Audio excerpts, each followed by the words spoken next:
Pourquoi tant de haine? Comment peut-on accepter La haine.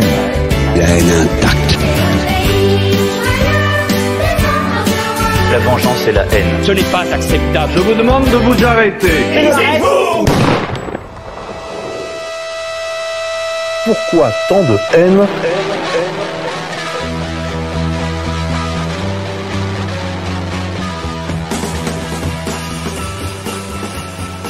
Chers amis auditeurs, bonjour, bonsoir, bienvenue pour cette édition de Pourquoi tant de haine, l'émission des génocides imaginaires. On se retrouve cette fois pour un magazine exclusivement et spécial sur l'affaire Kennedy avec Laurent Guyeno et Jean-Marc Roeder. Alors, Laurent Guyeno, vous le connaissez, c'est un auteur maison. Il a été édité par les éditions Blanche et Contre-Culture pour son ouvrage qui est aujourd'hui toujours un best-seller, Laurent. Oui, toujours. Enfin, un best-seller, je sais pas, mais il se vend bien. Hein.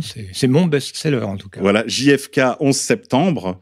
Aux éditions Blanche Contre-Culture, et Jean-Marc Roeder qui est journaliste, physicien de formation et qui est donc un scientifique, mais qui est un passionné de l'affaire Kennedy et qui intervient en particulier pour le magazine Top Secret, qui a fait aussi une vidéo à mon avis remarquable avec son confrère et complice Rock Soccer, qui est le patron de ce magazine auquel je ne peux que vous encourager quand même de vous y référer, même s'il y a un peu à boire et à manger. Vous y trouverez des choses curieuses, des choses excitantes et puis même des choses engageantes. Donc, vous pouvez trouver ça aussi bien en kiosque que par abonnement. Et ils nous font l'amitié de venir à notre micro. Alors, je ne peux que vous encourager à en faire de même, faire un petit pas vers eux pour voir la nature de leur travail. Alors, Laurent, Jean-Marc, merci de votre présence à ce micro.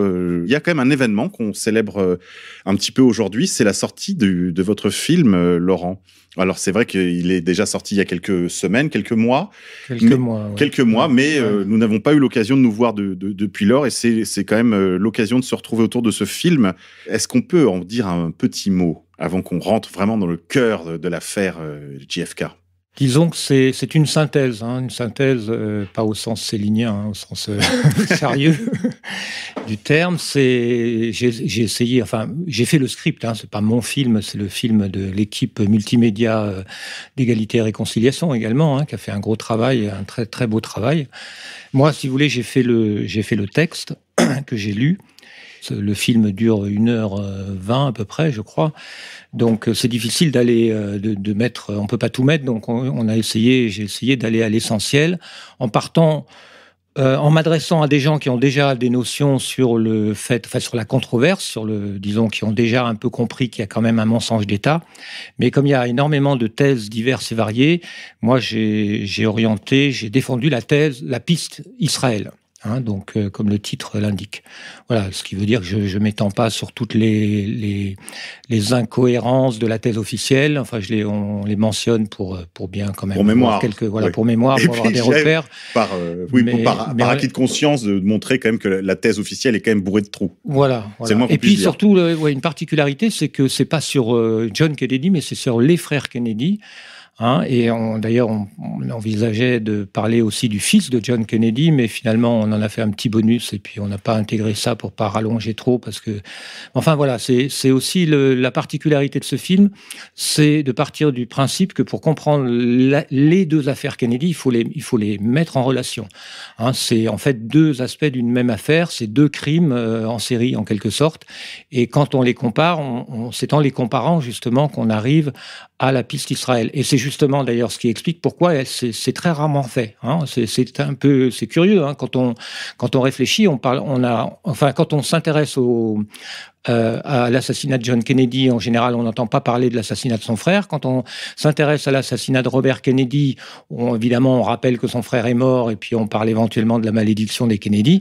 Mais il y a rarement eu un travail qui consiste à essayer de dégager des indices par la comparaison, la confrontation de ces deux affaires. Et voilà, c'est un peu la particularité de ce film. Voilà. C'est amusant cette thèse, on va dire, ou ce courant d'examen des affaires Kennedy comme étant le fruit d'une sorte de malédiction. Non, Jean-Marc, c'est vrai que c'est un truc qu'on entend beaucoup dans la littérature de l'affaire Kennedy, qu'il y aurait une sorte de malédiction qui pèserait sur la famille Kennedy, qui expliquerait mystérieusement cette hécatombe. Enfin, là, on parle de JFK, on parle de son frère, on parle du fils. Et il y a quelques survivants quand même dans la famille Kennedy. On sait qu'il y a un représentant démocrate, qui est un homme important du Parti démocrate, et qui est une sorte même d'éléphant du Parti démocrate, qui lui a évidemment toujours fait très attention de pas trop parler de l'affaire de sa parentèle. Ouais, parce qu'il y a eu le troisième frère aussi, Ted, qui a eu un accident, qui s'en est sorti de justesse, qui a eu plusieurs affaires et qui donc a été empêché d'accéder à la présidence, mais à vrai dire, je pense qu'il y tenait pas tellement. Mais voilà, il y a aussi la malédiction de Kennedy, on inclut aussi Ted Kennedy. Alors qu'en réalité, évidemment, vous avez une approche beaucoup plus, je dirais, policière de ça, c'est-à-dire que vous expliquez, comme vous venez de le dire, c'est plutôt des meurtres en série plutôt que une explication mystique. Voilà, la malédiction, c'est un nuage de fumée, évidemment, c'est fait pour enfumer les gens, c'est romanesque, c'est presque, voilà, c'est... c'est pop culture. Oui, c'est ça. Et puis, ça permet comment dire, c'est vraiment un nuage de fumée, c'est-à-dire après, les gens sont satisfaits, on a une image romantique un peu des Kennedy. Il y a aussi derrière la notion faut pas oublier, derrière cette notion de malédiction des Kennedy, elle a été lancée par plusieurs auteurs, dont je vais oublier le nom, mais derrière, il y a toujours l'insinuation que cette malédiction est due à l'antisémitisme du père. C'est ce qui est très clairement impliqué dans le livre dont le titre est La malédiction des Kennedy. Absolument. Et aussi dans le livre dont le titre est Les péchés du père. Je crois que c'est Köstler. Donc deux auteurs juifs qui un peu comment dire, développent cette idée que la malédiction, c'est en quelque sorte la malédiction de Yahvé, c'est la punition pour les péchés, l'antisémitisme supposé du père. Voilà. Évidemment, cette thèse de la malédiction est un écran de fumée, et très souvent, lorsqu'on s'intéresse à la littérature de l'affaire Kennedy, vous savez que tous les ans, il y a un grand symposium à Dallas. Je pense que, Jean-Marc, vous avez dû vous y rendre une ou deux. Non, jamais. Mais c'est une grande messe. Mais vous connaissez, voilà. Toutes les vidéos intégrales du truc, etc. Et c'est vrai que c'est une grande messe de l'affaire Kennedy. Et vous le disiez tout à l'heure, Laurent, on ne parle jamais d'Israël dans l'affaire Kennedy. Et là-bas, c'est d'une certaine manière presque le tabou absolu. C'est-à-dire qu'on peut parler de la mafia, on peut parler des Cubains, on peut parler de qui on veut, mais on ne parle pas de la thèse de la filière israélienne. Ouais, même des extraterrestres, on peut parler. On peut parler de tout. De oui. tout. Jean-Marc, vous-même, qu'est-ce qui vous a conduit, vous, je veux juste préciser, je ne suis pas du tout journaliste. J'aimerais bien, mais... Non, mais vous écrivez quand même des articles. Je suis un amateur, attention, parce que là, je suis un peu comme un fan de M. Guyeno, dont j'ai adoré les écrits. Des enquêtes absolument fabuleuses, et vraiment, c'est une référence. Et si les gens l'ont pas lu, il faut absolument qu'ils le lisent, parce que c'est un monsieur de référence. Moi, je suis pas un monsieur de référence. Moi, je suis simplement un amateur qui a consacré 50 ans à étudier le truc, mais en amateur. J'insiste là-dessus. Je suis pas du tout un journaliste. Alors, j'ai fait des articles pour Rock Soccer et son magazine Top Secret, qui est un des seuls magazines qui laisse justement s'exprimer tous les gens qui ne pourraient pas le faire sur ces sujets tellement sensibles. Donc, moi, j'ai étudié uniquement l'aspect, ce que les anglo-saxons appellent forensic. C'est-à-dire que j'ai étudié tous les aspects techniques. Je peux dire avec une très grande précision ce qui s'est passé sur Dealey Plaza. Je peux donner le nom des gens qui étaient tirés. Mais ceci dit, je ne peux pas forcément donner leur background, c'est-à-dire leur passé. Monsieur Guyeno a fait une enquête qui est beaucoup plus difficile que moi parce qu'il a justement su creuser ces aspects, parce que les aspects politiques, géopolitiques, etc. sont très difficiles pour l'enquête. Et c'est pour ça que je disais, je ne peux pas me comparer du tout à M. Guyeno. Là, il y a quand même une différence. Moi, je suis un fan de M. Guyeno. C'est-à-dire que lui a fait un travail justement d'écrivain et de journaliste que je n'ai pas fait moi-même. Oui, c'est vrai que vous abordez moi, les aspects... purement l'aspect, je dirais... Moi, je suis un petit peu... Voilà. Et quant à vous, vous avez abordé, Laurent, les aspects, on pourrait dire, politiques, géopolitiques de l'affaire. Mais il faut de toute manière souligner que dans cette recherche, comme dans le 11 septembre, c'est vraiment un travail collectif. C'est-à-dire qu'il y a une masse d'éléments qui ont été réunis par des enquêteurs, certains au risque de leur vie, puisque ceux qui vont vraiment apporter des éléments nouveaux, trouver des témoins nouveaux ou dénicher des pièces d'archives nouvelles, etc., sont sur le terrain. Moi, je ne suis pas sur le terrain. J'ai lu, j'ai emmagasiné, j'ai digéré tout ce que j'ai pu trouver. Et mon travail, c'est essayer de relier les choses et de synthétiser. C'est là où je pense que je suis assez bon, c'est-à-dire que j'essaye de créer un argumentaire convaincant. Hein. Donc, en m'appuyant uniquement sur les points convaincants, en laissant de côté tout ce qui est un peu douteux, discutable, et puis voilà. Et je pense que c'est ça qui est le plus efficace parce que on ne peut pas tout dire et c'est pas la peine de s'embarquer dans des spéculations sur des points qui sont finalement non démontrés ou non démontrables, qui sont toujours discutables. Il faut rester sur les choses les plus solides. Donc les choses solides, effectivement, c'est les aspects techniques, d'une part, et puis l'identité des personnages qui sont autour de ça. Et là, après, on arrive à effectivement dresser un profil de l'assassin, qui est en l'occurrence une entité collective, quoi. Oui, et voilà. Là, pour le coup, est-ce qu'on peut parler d'une conjuration, une conspiration au sens le plus classique du terme? Ah ben oui, sans aucun doute, hein, évidemment. Au sens où il y a eu la conspiration pour assassiner César, par exemple. Je me revendique comme complotologue. Complotologue, voilà, très bien. C'est vous êtes un scientifique. Complotiste, voilà, c'est complotologue. Pourquoi pas? Il y a maintenant des collapsologues. Il y aura peut-être un doctorat de complotologie dans les universités. Bon, je serai un peu vieux, mais si on fait appel à moi comme professeur émérite, je suis là. On peut commencer par exemple par les ides de Mars, l'assassinat de... Parce que c'est vrai que cet argument nous est toujours rejeté à la figure, conspirationniste, complotiste. Il ne s'agit pas du tout de ça. L'histoire est émaillée de complots. Jusque dans l'écriture, on trouve ça d'ailleurs, le psaume 2, et les princes de la terre conspirent contre toi. Donc si il existe un Dieu et qu'il est vraiment l'auteur de la Bible, eh bien, on sait qu'il est lui aussi complotologue. Bon, ça m'étonne pas de lui. Alors, on va rentrer dans le vif du sujet. Moi, je me suis réservé de ne pas regarder le film avant cette émission, Laurent, parce que je voulais me garder la primeur de nos échanges.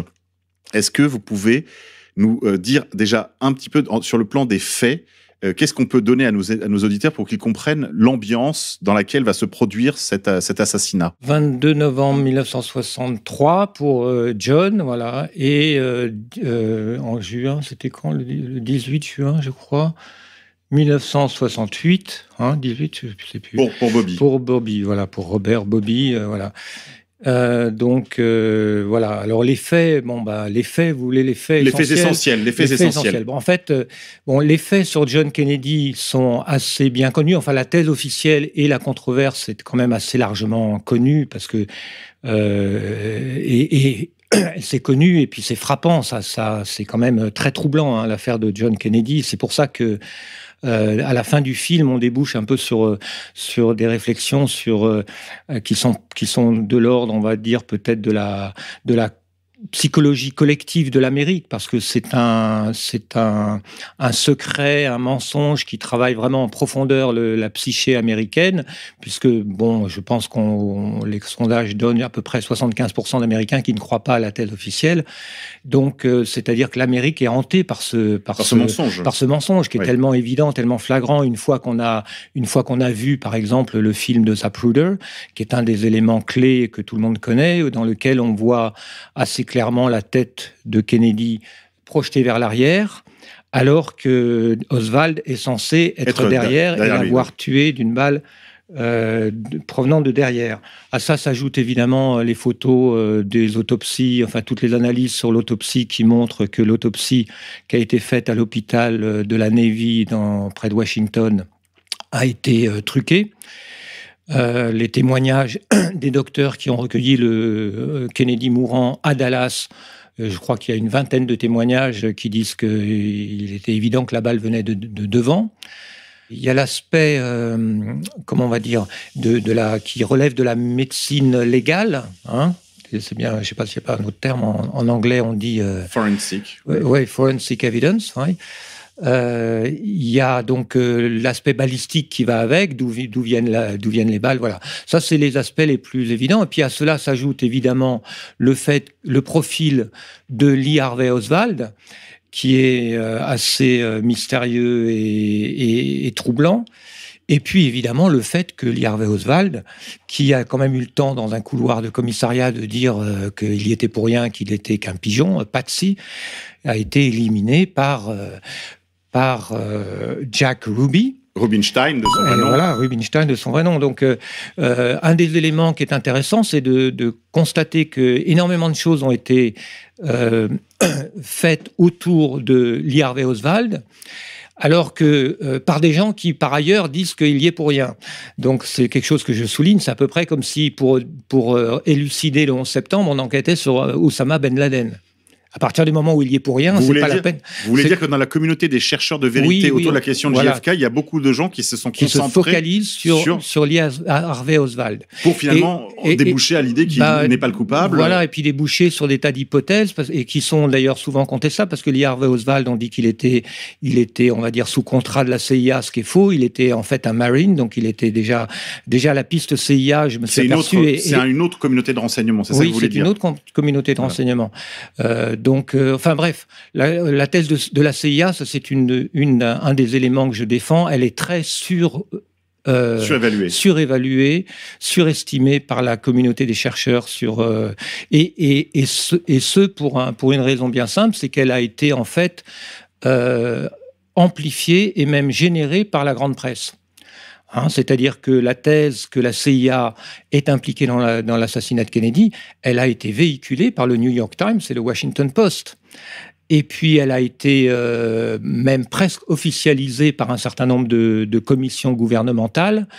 Donc, ce qui déjà devrait quand même poser question. Donc, moi, je pense que la thèse de la CIA, c'est globalement une fausse piste. Ce qui ne veut pas dire, évidemment, qu'il n'y a pas des éléments de la CIA qui sont mouillés dans le complot. C'est probable. Mais si on revient sur Lee Harvey Oswald, le personnage qui est le plus important dans l'histoire sur lequel il faut enquêter, c'est évidemment celui qui a assassiné Lee Harvey Oswald. Et là, on apprend effectivement qu'il ne s'appelle pas Jack Ruby, mais Jacob Rubinstein. Oui. Et on commence à comprendre, et son profil, on dit en général dans la littérature sur Kennedy, on dit que c'était un gangster. Oui, enfin, c'était un gangster de la Yiddish Connection, on va dire. C'est-à-dire, c'est un gangster juif lié à Mickey Cohen, qui lui-même est lié à l'Irgun, à Menahem Begin. Et donc, c'est une sorte de mafia juive qui est très impliquée dans le sionisme au niveau, on va dire, des bases œuvres. C'est-à-dire que je pense qu'on peut par exemple leur imputer l'assassinat également de James Forrestal en 1948, une histoire qu'on aurait pu inclure aussi dans le DVD, parce que James Forrestal, qui était le secrétaire de la Navy, a été suicidé. Il est tombé mystérieusement avec... Enfin bref, beaucoup de gens pensent qu'il a été assassiné. Et il était très très hostile à Israël. Il s'est opposé à la reconnaissance d'Israël par Truman. Et derrière ce meurtre, on retrouve les mêmes. On retrouve cette mafia juive qui s'est énormément impliquée. En lien avec l'Irgun, qui dans les années 40 était une véritable... oui, qui était une des premières organisations armées de terroristes en vue de la création de l'État d'Israël. Voilà. Jean-Marc, est-ce que ces premiers éléments, déjà revenons sur la thèse CIA, vous en tant que chercheur amateur qui a quand même consacré 50 années à cette matière, est-ce que ça suscite en vous quelques commentaires, cette histoire de CIA? Je suis d'accord sur la plupart des plans avec M. Guyeno. Alors, simplement, je veux préciser deux choses. C'est que moi, je suis arrivé à la conclusion, parce que je ne me suis pas du tout occupé des problèmes d'Israël, du sionisme, etc., mais j'ai été obligé de suivre cette piste, parce qu'elle apparaît pour tout chercheur sérieux, aux archives nationales, etc., sur les 8 millions de documents qu'il y a, vous avez des connexions qui sont évidentes, et il faut être aveugle, sourd et muet pour ne pas en parler. Bon. Alors, la première chose, c'est que je pense qu'il ne faut pas parler d'Israël, à mon avis, il faut parler du sionisme, ce qui est tout à fait différent. Parce que le sionisme, moi, ce que j'ai découvert, je ne suis pas un spécialiste du domaine, moi je me suis concentré sur les connexions Kennedy, je suis tout à fait d'accord avec M. Guyeno, elles sont énormes de ce côté-là, mais ce n'est pas les seules, mais elles sont là, par exemple Rubinstein, etc. Mais le problème, c'est que moi, ce qui est apparu, c'est qu'on voit bien dans la face américaine que c'est pas tellement le problème de juifs ou d'israéliens, quelque chose comme ça. Le problème, c'est que l'on a un organisme qui est comme un cancer, qui est apparu, je ne sais pas quand, mais en tout cas, on le voit à partir des années 45 après-guerre. On voit un organisme qui est pratiquement une Murder Incorporated privée, qui est créé par M. Rothschild, qui est sa propriété, qui est fait absolument comme une force de frappe commerciale, financière, et que cette force s'est attribuée a littéralement vampirisé le travail de gens qui survivaient des camps, de tas de drames, etc., épouvantables, la Shoah, etc., qu'il a complètement utilisé comme du bétail, littéralement, et il s'est dit, je vais foutre la main sur ce pays. C'est-à-dire que on a créé l'État d'Israël, qui était au départ, moi je parle pas des Juifs qui sont allés là-bas, je veux dire, je les comprends, je veux dire, on aurait fait pareil qu'eux. Le problème, c'est que l'on a dès le départ cette espèce de sionisme qui n'a rien à voir avec le judaïsme. Moi, je dirais, si j'étais juif, je ne suis pas juif, mais si j'étais juif, je dirais, c'est un cancer qui n'a rien à voir avec nous. Si j'étais israélien, je dirais, mais ça, c'est la cinquième colonne, si vous voulez. Et si on fait exception, on voit qu'aux États-Unis, par exemple, vous avez la Defamation League, etc., qui sont une organisation qui, pour moi, je dirais que les pauvres juifs américains n'y sont vraiment pour rien. Bon, il y a bien sûr des juifs américains qui vont être dans l'organisation, mais je veux dire, ces gens-là luttent contre leur propre peuple. Je suis désolé. C'est-à-dire que c'est des gens qui vont faire des actions dont les intérêts n'ont rien à voir ni avec ceux d'Israël, ni avec ceux des États-Unis. Ça va vous choquer, ce que je vous dis, mais ce n'est même pas ni des juifs américains. Ni des juifs américains. Pour moi, l'assassinat de Kennedy n'est pas une affaire américaine. C'est une affaire qu'on appellerait dans le langage moderne du nouvel ordre mondial, tout simplement. Et derrière ce nouvel ordre mondial, qu'est-ce qu'on voit dans l'assassinat de Kennedy ? On le voit émerger à ce moment-là, justement. Vous avez un commis très important, numéro 9 de la CIA, mais il aurait pu être numéro 9 de la Banque fédérale. Je veux dire, on s'en fout. C'est pas le problème de la CIA. Et je suis d'accord avec M. Guyeno, ce n'est pas la CIA qui a assassiné Kennedy. Il y a des gens de la CIA parce que ces gens-là travaillaient pour ce que vous appelleriez le nouvel ordre mondial de nos jours, pour lui donner tous les noms qu'on veut, c'est pas le problème, qui, effectivement, vous en avez dans la CIA, vous en avez ailleurs. Donc, ils ont utilisé ceux de la CIA. Pourquoi ? Parce que la CIA a été excellente pour faire des coups d'État. Or, quand vous faites un coup d'État, vous allez prendre les mecs qui ont l'habitude d'en faire. Je veux dire, mais ça n'a rien à voir avec la CIA en tant que telle. Et, de toute façon, le chef de la CIA de l'époque était un ami de Kennedy. Je veux dire, il n'avait aucune raison de le tuer. Et on s'aperçoit, en fait, que, effectivement, vous avez trois connexions dans l'assassinat de Kennedy. Vous avez la connexion mafia italo-américaine. Oui. D'accord ? Chicago, quoi. Non, pas Chicago, non, pas du tout. Nouvelle-Orléans. Nouvelle-Orléans, et d'accord. Qui était le plus grand mafieux des États-Unis, mais qui donnait ses ordres aux gars de Chicago. Ils étaient ses associés, évidemment. Et vous avez une deuxième mafia. Alors là, on pense à qui, là ? C'est Giancana ? Giancana, oui. Giancana, non, pas Giancana. C'est attendez, j'ai aucune mémoire des noms. Moi, c'est toujours. Attendez, je vais vous donner. Laurent, si je vous dis mafia Nouvelle-Orléans, vous pensez à ? Si vous voulez, moi je pense à rien parce que je pense que la question de savoir qui a tiré, quels sont les tueurs et combien on les a payés, et est-ce que c'était des Corses, des Italiens, est-ce qu'ils venaient de la mafia, parce qu'il y a la thèse corse aussi. Hein. Oui, on s'en fout un peu. Parce pas que tellement. Si je veux Moi, je trouve ça intéressant, ça parle beaucoup de l'époque. Oui, mais d'accord, mais enfin, si je veux faire assassiner le président Kennedy, il faut que je trouve des tireurs d'élite. On va prendre les meilleurs. On va prendre les meilleurs, on va les payer cher. Et puis, comme ils sont pas idiots, il faut qu'ils aient des... ça fait partie de la logistique de l'affaire, mais ça nous informe pas tellement sur l'intention. Sur les commanditaires de l'assassinat. Donc que ça soit des Corses ou des Italiens, je pense que c'est secondaire, c'est accessoire, c'est pas inintéressant, c'est certain. Et il y a beaucoup à dire, il y a beaucoup de choses qui ont été faites. Il y a même j'ai oublié son nom, il y a un gangster qui est en prison à vie, qui prétend avoir tiré la balle mortelle sur Kennedy. J'ai oublié son nom. Complètement bidon. Oui, c'est probablement bidon. Je crois qu'il essaie de se faire mousser cet homme. Il y a énormément de choses là-dessus. Mais dans cette affaire Kennedy, il y a beaucoup d'écrans de fumée. Mais voilà, ce qui est intéressant, c'est de chercher qui a commandité l'assassinat. Voilà, c'est quand même ça ce qui est intéressant. Et là, je suis pas tout à fait d'accord avec Jean-Marc parce que je pense que c'est vraiment Israël, et je pense non seulement que c'est vraiment Israël, mais que c'est David Ben Gourion lui-même en personne qui aurait ordonné. Disons qu'il y a un certain nombre de raisons de le penser, parce que David Ben Gourion, si vous voulez, il faut se replacer dans la psychologie du personnage. David Ben Gourion a donné sa vie pour Israël. La création d'Israël, en 1960, pour lui, Israël était en danger de mort. D'ailleurs, lui-même était membre de l'Irgun, si je ne me trompe pas. Je ne sais plus s'il était membre de l'Irgun, mais enfin, il est dans sa psychologie, si vous voulez, pour le salut d'Israël, tout est permis. Les sionistes, si vous voulez, les néoconservateurs le disent ouvertement, sont des machiavéliens, des machiavéliques, si vous voulez. C'est-à-dire, tout est permis. Il n'y a aucune limite morale à ce qu'on peut faire et ce qu'on doit faire pour son pays. Le patriotisme justifie tous les moyens. Donc, à partir du moment où David Ben Gourion a compris que Kennedy était un obstacle insurmontable insurmontable à la politique nucléaire d'Israël, parce que c'est ça le nœud du problème, qui a été bien mis en lumière par Michael Collins Piper, à qui il faut rendre hommage, et à qui je dois rendre hommage, parce que c'est quand même lui le premier qui a défriché cette piste Israël. Oui, d'ailleurs, j'en profite pour dire aux auditeurs que vous pouvez, pour ceux qui sont anglophones, trouver des vidéos de conférences de Michael Piper sur Internet où il explique ce qu'il appelle la Israel Box, c'est-à-dire qu'on peut ranger finalement tous les acteurs dans cette thèse du nucléaire israélien, alors que c'est beaucoup plus difficile de faire rentrer tout le monde dans d'autres thèses Illuminati, extraterrestres ou mafia de la Nouvelle-Orléans. Bon, ce qu'il faut comprendre aussi, c'est que la manière dont Israël procède dans l'affaire Kennedy, c'est pour ça que finalement dans mon livre JFK 11 septembre, c'est ça qui m'a aidé aussi à comprendre l'affaire Kennedy, c'est en partant du 11 septembre, il faut comprendre que Israël, pour être couvert, doit impliquer des proxys haut placés de la CIA, éventuellement, peut-être de la famille Bush, c'est aussi une hypothèse,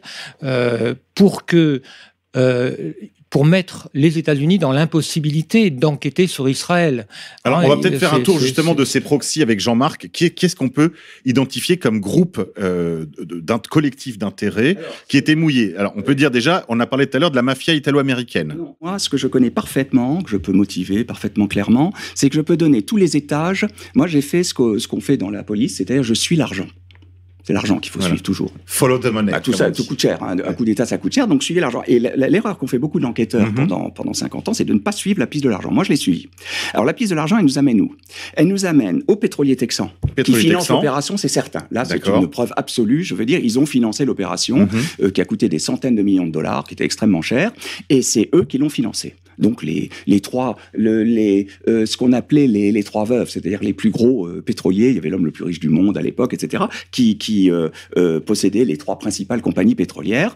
Et ils ont utilisé un quatrième plus petit qu'eux, qui était George Bush Senior, qui lui possédait sa propre compagnie pétrolière. Arbusto Oil. Qui lui-même était donc numéro 9, 10 à peu près de la CIA, mais surtout ce qui est important, c'est que Bush, c'est pas tellement son poste qui est important. Ce qui est important dans Bush, c'est que par exemple en 58, Bush est le seul, je dis bien le seul, peut-être que quelque chose que vous allez découvrir, c'est que a été le seul membre de la CIA qui a eu un bureau permanent à la Maison-Blanche, qui n'est jamais arrivé avant et qui n'est plus jamais arrivé après. Très intéressant. Je ne vais pas en tirer des conséquences, mais je dis, qu'est-ce que vient faire un monsieur qui est somme toute numéro 10, 9 ou 10, qui n'est pas grand-chose, je veux dire, enfin, c'est un officier supérieur, mais c'est pas. Ce qui est important, c'est les 4 premiers, si vous voulez. Eh bien, qu'est-ce que vient faire un monsieur qui n'est pas si important que ça à la CIA, en ayant son bureau juste permanent, à côté du général Eisenhower, qui était président à l'époque. Enfin, en fait, à côté de celui de Nixon. C'est comme s'il y avait des hiérarchies parallèles. Ce que vous voulez dire, c'est qu'il y avait comme des hiérarchies parallèles. Monsieur a beaucoup plus d'influence. En plus, à l'époque, il n'est pas encore un élu du Texas. Il sera élu après, mais beaucoup plus tard, après la mort de Kennedy. Donc à l'époque, il n'a pas un poste politique officiel du Texas. Il est pétrolier et il est officier de la CIA, c'est tout. Alors bien sûr, les historiens disent oui, mais c'est normal parce qu'il préparait l'affaire de la baie des cochons. Oui, mais enfin, je veux dire, les autres qui préparaient l'affaire des cochons n'avaient pas de bureau à la Maison Blanche, que je sache. Ils étaient 3 à le préparer. Bush est un des 3. Alors qu'est-ce qui motive les pétroliers texans à une telle acrimonie à l'égard de Kennedy? Motive, je ne peux pas dire parce que c'est les raisons qu'avancent les historiens, si vous voulez, même honnêtes. Je ne parle pas de ceux qui étouffent le truc, je parle de ceux qui sont très honnêtes. Ils vont vous dire, oui, mais vous comprenez, avec la taxation du pétrole, etc., ils ne pouvaient pas supporter ça. Je dirais pas forcément, parce que de toute façon, comme ils possédaient eux-mêmes un bon tiers de l'industrie d'armement américaine, donc des actionnaires majoritaires, ils pouvaient se permettre de payer quelques taxes pétrolières. Je ne pense pas que ça soit déterminant, si vous voulez. Deuxièmement, on a dit, cause, Johnson devait tuer Kennedy. Je vous donne d'abord les hypothèses qui peuvent intervenir, mais qui ne sont pas forcément fondamentales. Et là, je suis tout à fait d'accord avec M. Guillemot. Là, on est dans le chapitre des proxys, justement. C'est intéressant. Deuxième chose, Johnson. Johnson avait effectivement, entre 1947 et 1963, fait commettre 17 meurtres. On le sait, c'est une certitude. Alors Johnson, qui à l'époque vice-président de Kennedy, quand même, je le rappelle. Oui, mais qui est surtout ce qu'on appelle l'empereur du Sénat. C'est-à-dire que c'était un type qui était probablement, après Hoover, diront certains, ou avant, peu importe, l'homme le plus pourri d'Amérique. Je veux dire que c'était un type, qu'est-ce qu'il faisait, lui? Il donnait simplement des concessions pour la culture du coton. Le coton, c'est des milliards. N'oubliez pas que c'est presque aussi, ça rapporte autant que le pétrole, hein, à l'époque. Peut-être plus maintenant, mais à l'époque. Donc, il donnait des concessions pour la culture au coton qui étaient hyper régulées par les deux chambres, c'est-à-dire par le Sénat et la Chambre des représentants. Donc, lui, il vendait ça, hein, puis bon, il se faisait des free-fous. Et il faisait d'autres magouilles, bien sûr, politiques pour ses élections en arrosant, etc. Mais surtout, c'était l'homme le plus pourri. C'était le type, pourtant les élus américains sont souvent corrompus, mais alors lui, c'était le recordman absolu. Et alors, quand il y avait des gens gênants, il les faisait éliminer par son tueur, Wallace, qui était lui-même un ingénieur de l'industrie d'armement. Wallace, dont le nom va revenir, voilà. Évidemment, Mac Wallace. Et alors, maintenant, donc, un autre point important sur Johnson, c'est que c'est un homme qui a fait sa carrière politique au Texas. Ah oui, c'est le pur Texan. C'est un point très important. C'est un Texan. C'est un Texan.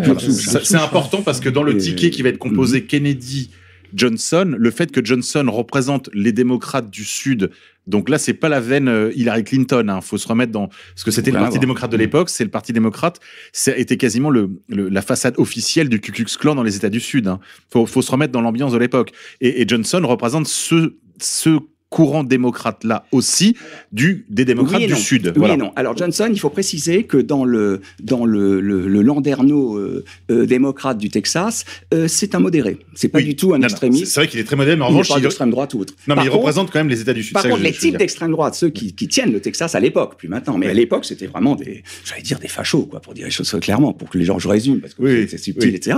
Bon, tous ces gens-là qui étaient les pétroliers, qui étaient les propriétaires du Texas, de toute façon, eux, qu'est-ce qu'ils avaient? C'est eux qui avait mis Johnson, parce que Johnson, c'est un instituteur qu'on a fait monter d'un coup comme sénateur. C'est quand même pas mal, vous voyez. Il passe d'instituteur, il passe des salles de classe à sénateur en moins de 5 ans. Pourquoi? Parce que le type était complètement pourri. Il était viril, hein, c'était pas un type qui était une moue. Bon. Mais surtout, il s'était lié d'amitié avec un des pétroliers, peut-être tout simplement de façon naturelle, je dirais, hein. Peut-être une beuverie de bistrot, j'en sais rien. Et ce type, il a dit, celui-là, je mise là-dessus parce qu'il n'est pas trop regardant moralement, il n'en a rien à foutre, lui, il veut arriver, donc il est très bien, on le prend comme canasson comme élu. Donc il l'amène dès 47 comme élu. Et qu'est-ce qui se passe? C'est que Johnson, en fait, c'est un type qui est modéré politiquement, mais comme il est pourri, même les extrémistes se disent, un type modéré, mais qui est vraiment pourri, on peut en faire ce qu'on veut. Et ils en faisaient ce qu'ils voulaient. Et c'est d'ailleurs ce qui s'est passé, parce que Johnson sera un petit peu la porte d'entrée de gens comme Nixon dans la conspiration. Je crois pas, non. Je crois pas que... Non, mais quand on parle de Johnson, effectivement, il faut... Voilà, les pétroliers texans, peut-être. Mais le Texas, oui, certainement. Les milieux affairistes texans, oui. Mais il faut aussi préciser que le financier de Lyndon Johnson, et c'est là que la piste Lyndon Johnson rejoint la piste Israël, et à mon avis, c'est quand même le point essentiel, c'est le financier de Lyndon Johnson, c'est Abraham Feinberg, qu'on retrouve, depuis les années 47, c'est-à-dire depuis le premier mandat de sénateur de Johnson, il est entièrement financé par Abraham Feinberg, qui est une sorte de financier sioniste, hein, qui est un leveur de fonds également pour la Haganah à l'époque. Haganah, autre groupe terroriste israélien qui travaillera l'embryon de l'armée israélienne plus tard. Voilà, donc la piste Lyndon Johnson rejoint la piste Israël. Et aujourd'hui, c'est intéressant de découvrir que Lyndon Johnson est très aimé à Israël, il est très célébré comme le meilleur président américain pour Israël. Après Truman. Oui, même devant Truman, parce que après Truman, c'est-à-dire qu'à Truman, on a réussi à lui faire signer par le chantage la reconnaissance d'Israël. Mais Lyndon Johnson, il n'y avait pas besoin de le faire chanter. Non. C'était l'homme d'Israël depuis toujours. C'est-à-dire que il était dans leurs mains, quoi. Voilà. Donc, grâce à Johnson, donc en fait, l'assassinat, il faut comprendre que assassiner Kennedy. D'une part, c'était pour se débarrasser de Kennedy et c'était pour mettre Lyndon Johnson en place. Et ce qui est intéressant, ce que j'explore dans le livre et dans le film aussi, c'est pourquoi Kennedy a choisi Johnson. Et là, on arrive à identifier, sur la base de témoignages, notamment d'un historien... j'ai oublié son nom, qui était un associé, un proche de Kennedy, et qui donne les noms de Philip Graham, qui était donc le rédacteur en chef du New York Times ou du Washington Post. j'oublie. Non, c'est le Washington Post plutôt. Et l'éditorialiste principal du même journal, qui sont allés voir Kennedy un jour et qui l'ont fait chanter en quelque sorte avec les histoires de fesses probablement, parce que Lyndon Johnson était aussi très ami avec Edgar Hoover, qui avait des armoires pleines. Oui, Hoover qui était le patron du FBI et qui avait des dossiers sur tout le monde, alors que lui-même le grand maître chanteur. Alors que lui-même aimait mettre des porte-jartelles. Donc on arrive à identifier, parce que ça c'est un mystère. Enfin, c'était un mystère jusqu'à il y a assez peu de temps. Pourquoi John Kennedy a-t-il choisi... Comment ils lui ont imposé Johnson ? La thèse officielle, c'est que c'était pour avoir les votes démocrates, du Sud, bref. Mais bon, ça tient pas tellement la route. En fait, il se supportait pas. John Kennedy ne supportait pas Lyndon Johnson. Et surtout, Robert Kennedy a tout fait pour empêcher Lyndon Johnson. Et on a des témoignages de John Kennedy disant « j'ai pas le choix. On m'a mis le couteau sur la gorge. On m'a fait chanter. J'ai été obligé de prendre Lyndon Johnson. » Donc, les sionistes avaient préparé l'assassinat de Kennedy avant même son élection, en quelque sorte. Alors, donc voilà, Lyndon Johnson, oui. ça nous mène au Texas, et oui. c'est quand même au Texas, à Dallas, qu'a été assassiné Kennedy, c'est-à-dire que c'est Lyndon Johnson qui a préparé le guet-apens. Tout l'aspect guet-apens, c'est au Texas. C'est l'homme de l'État. C'est l'homme de l'État, mais il faut aussi voir ce qu'on montre dans le film, c'est que les hommes clés... Kennedy était invité au Texas, à Dallas, par un groupe d'affairistes qui s'appelait le Dallas Citizen Council. Il n'était pas en voyage officiel en tant que président. C'était un voyage, c'était un peu spécial, mais c'était pas vraiment une semi-officielle. Voilà, semi-officielle. Il était invité par un groupe d'affairistes juifs. Pratiquement, c'était une sorte on pourrait presque dire une branche du Bnei Brit, le Dallas Citizens Council. C'est tous les grands affairistes du Texas et de Dallas en particulier, qui est la ville la plus juive du Texas, qui est une ville très importante au niveau des groupes d'influence juifs au Texas. Beaucoup de lumière au Texas, beaucoup de lumière à Dallas. Voilà, oui, tout à fait. Donc voilà, le Dallas, c'est à la fois Lyndon Johnson et Israël. Et voilà, ça c'est quand même un des points sur lequel je peux dire que... Il y a une connexion là. Voilà, c'est une connexion sur laquelle j'insiste et qui n'a pas été suffisamment souligné, même par Michael Collins Piper, à qui je rends hommage, mais voilà, j'essaye d'aller un petit peu plus loin et aller un peu à l'essentiel. Et puis consolider la thèse. Il y a d'autres proxys. J'ajoute quand même qu'on trouve maintenant une thèse en Israël. Les Israéliens non seulement adorent...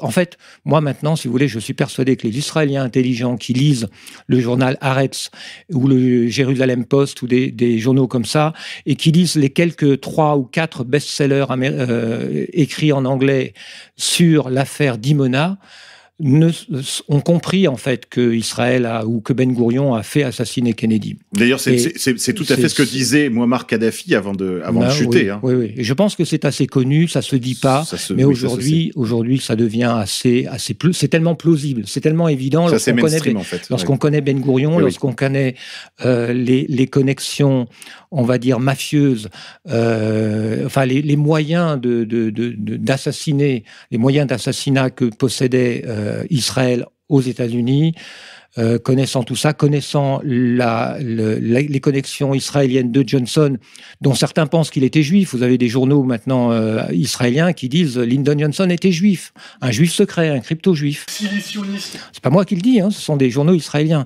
Parce que la politique israélienne, il ne faut pas oublier, la politique étrangère de Kennedy était quand même assez hostile, non seulement sur Dimona, hostile à Israël, favorable à Nasser.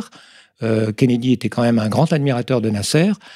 Elle était aussi, son frère, qui était son ministre de la Justice, avait engagé une procédure pour obliger l'EPAC, qui s'appelait à l'époque le American Zionist Council, à s'enregistrer comme agent étranger, c'est-à-dire que ce qui aurait limité considérablement son action. Et quand on connaît le pouvoir d'influence et de corruption de l'EPAC aujourd'hui, on se rend compte que c'était aussi fondamental pour Israël.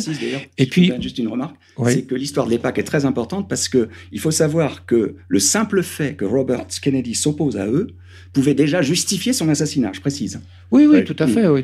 C'est pour ça qu'il y a enfin bon, je finis sur Lyndon Johnson, parce que Lyndon Johnson, donc, non seulement a inversé la politique étrangère sans que les Américains s'en rendent compte, les Américains n'ont rien vu. Il a fait un vrai virage important de la politique étrangère américaine. Il a coupé l'aide économique à l'Égypte. Il a multiplié, c'est sous Johnson que l'aide, c'est sous Johnson, si vous voulez, que cette relation particulière entre Israël et les États-Unis se noue au niveau du financement, au niveau de l'armement, et puis c'est sous Johnson qu'il y a eu la guerre de 6 jours et l'affaire du USS Liberty. Et on sait que Lyndon Johnson a commis une haute trahison contre son propre pays en autorisant Israël à mitrailler et torpiller ce navire et en empêchant le porte-avions ou la flotte, la 6e flotte de lui porter secours. C'est une affaire énorme et qui est quand même assez connue maintenant. Jean-Marc, vous vouliez faire une remarque tout à l'heure Oui, alors 2 choses, c'est que ce que vient de M. Guyeno a fait une révélation tout à l'heure, qui est très importante, que peut-être lui ignore encore. C'est que lorsqu'il parle du trademark, c'est-à-dire des hommes d'affaires de Dallas, texans, effectivement israélites, qui l'invitent, c'est l'explication, parce que souvent les gens me posaient une question, ils disaient « Mais attendez, vous avez dit dans vos articles que Kennedy avait été prévenu par tous ses conseillers, qui lui ont dit « Nous avons des bruits à Dallas, ils vont vous allumer là-bas ». Deuxième chose, il y avait une première tentative qui avait été faite à Chicago. On avait annulé son voyage parce qu'il y avait une équipe de tireurs. On en avait arrêté 2. 2 autres qu'on n'avait pas vus. Et son service de sécurité avait dit « Monsieur le Président, vous dites que vous avez une grippe, vous dites n'importe quoi, mais vous rentrez à Washington. » Oui, juste un point pour nos auditeurs. Il faut savoir qu'il y a eu, juste avant l'affaire de Dallas, plusieurs tentatives dans d'autres lieux. Il y en a eu une à Chicago, il y en a une à New York aussi, je crois, une autre en Floride. En Floride, pardon. Et qui ont été, on va dire, éventées et qui ont été annulées. Voilà. Mais quand même, il y avait une rumeur déjà qui commençait à monter dans l'entourage de la sécurité de Kennedy d'une tentative d'assassinat. Ce que j'ai pu relever, c'est que c'est assez complexe. C'est-à-dire que vous avez, au fond, l'erreur qu'ont fait les conspirateurs, si vous voulez, peu importe qui ils sont, là on parle de l'aspect technique, l'erreur qu'ils ont fait. Alors je termine d'abord ce que je voulais dire à M. Guyeno, qui est très important parce qu'il a fait une révélation extraordinaire. C'est qu'il faut savoir que Kennedy donc était déjà en campagne des primaires pour sa prochaine campagne électorale de 64, c'est clair. Mais on pourrait dire pourquoi il s'entête alors que tout le monde lui dit. Et attention, là on parle de proches qui avaient des relations dans les milieux pétroliers. Ne croyez pas que les gens qui entourent Kennedy sont des anges, c'est tous des affairistes, des gens aussi, c'est la politique américaine, la Maison Blanche. Kennedy est très sympathique, il a fait de très belles choses, mais comme les autres, les problèmes de fric et tout priment, il faut pas rêver. Donc Kennedy, ces gens qui connaissent les milieux texans disent, attendez, nous dans les milieux d'affaires, on sait qu'ils vous attendent là-bas et qu'ils vont vous buter. Pour parler crûment. Et ils le lui disent. Alors ils disent, on ne sait pas comment, mais ils vont le faire. Tout le monde en parle à Dallas dans les milieux de business, pétroliers et tout. Ils en parlaient tous déjà depuis 3 semaines. Il y avait même des mecs qui faisaient des paris. Ce qui est important, c'est que pourquoi Kennedy y va quand même ? Parce que pour Chicago, il a accepté. Pour la Floride, il voulait même quitter la ville, mais comme on a fait venir énormément de types de la garde nationale pour le protéger, etc., il a finalement accepté d'y aller, parce que électoralement, c'était important. Donc, lui, il pouvait accepter très facilement, dire, bon, j'y vais pas, je vais pas me faire buter bêtement quand même. Et pour Dallas, il s'entête et dit, non, j'y vais. Pourquoi il est venu ? C'est parce qu'il devait passer un examen d'écolier. C'est exactement comme passer son brevet. C'est-à-dire que ces gens qui étaient fondamentaux pour financer sa campagne, fondamentales, parce que Kennedy avait des campagnes 2 fois plus chères que les autres, parce que c'était un homme de télévision, là où les autres étaient encore des hommes de radio. Et la télé demandait déjà un maximum de pognon pour vous montrer sur les écrans. Donc, il avait les campagnes les plus chères qui soient. Et même avec sa fortune de sa famille, il n'aurait pas pu financer ça. Des sommes colossales pour l'époque.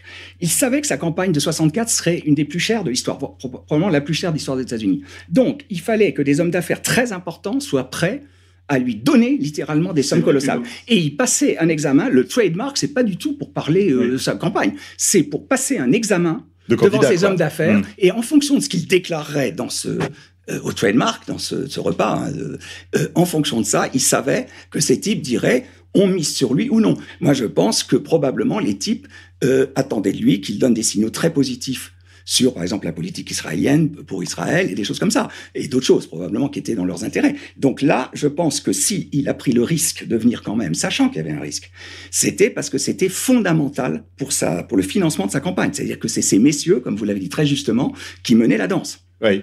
Là, le gros dossier du moment pour Israël, c'est Dimona, vous l'avez dit, Laurent, tout à l'heure.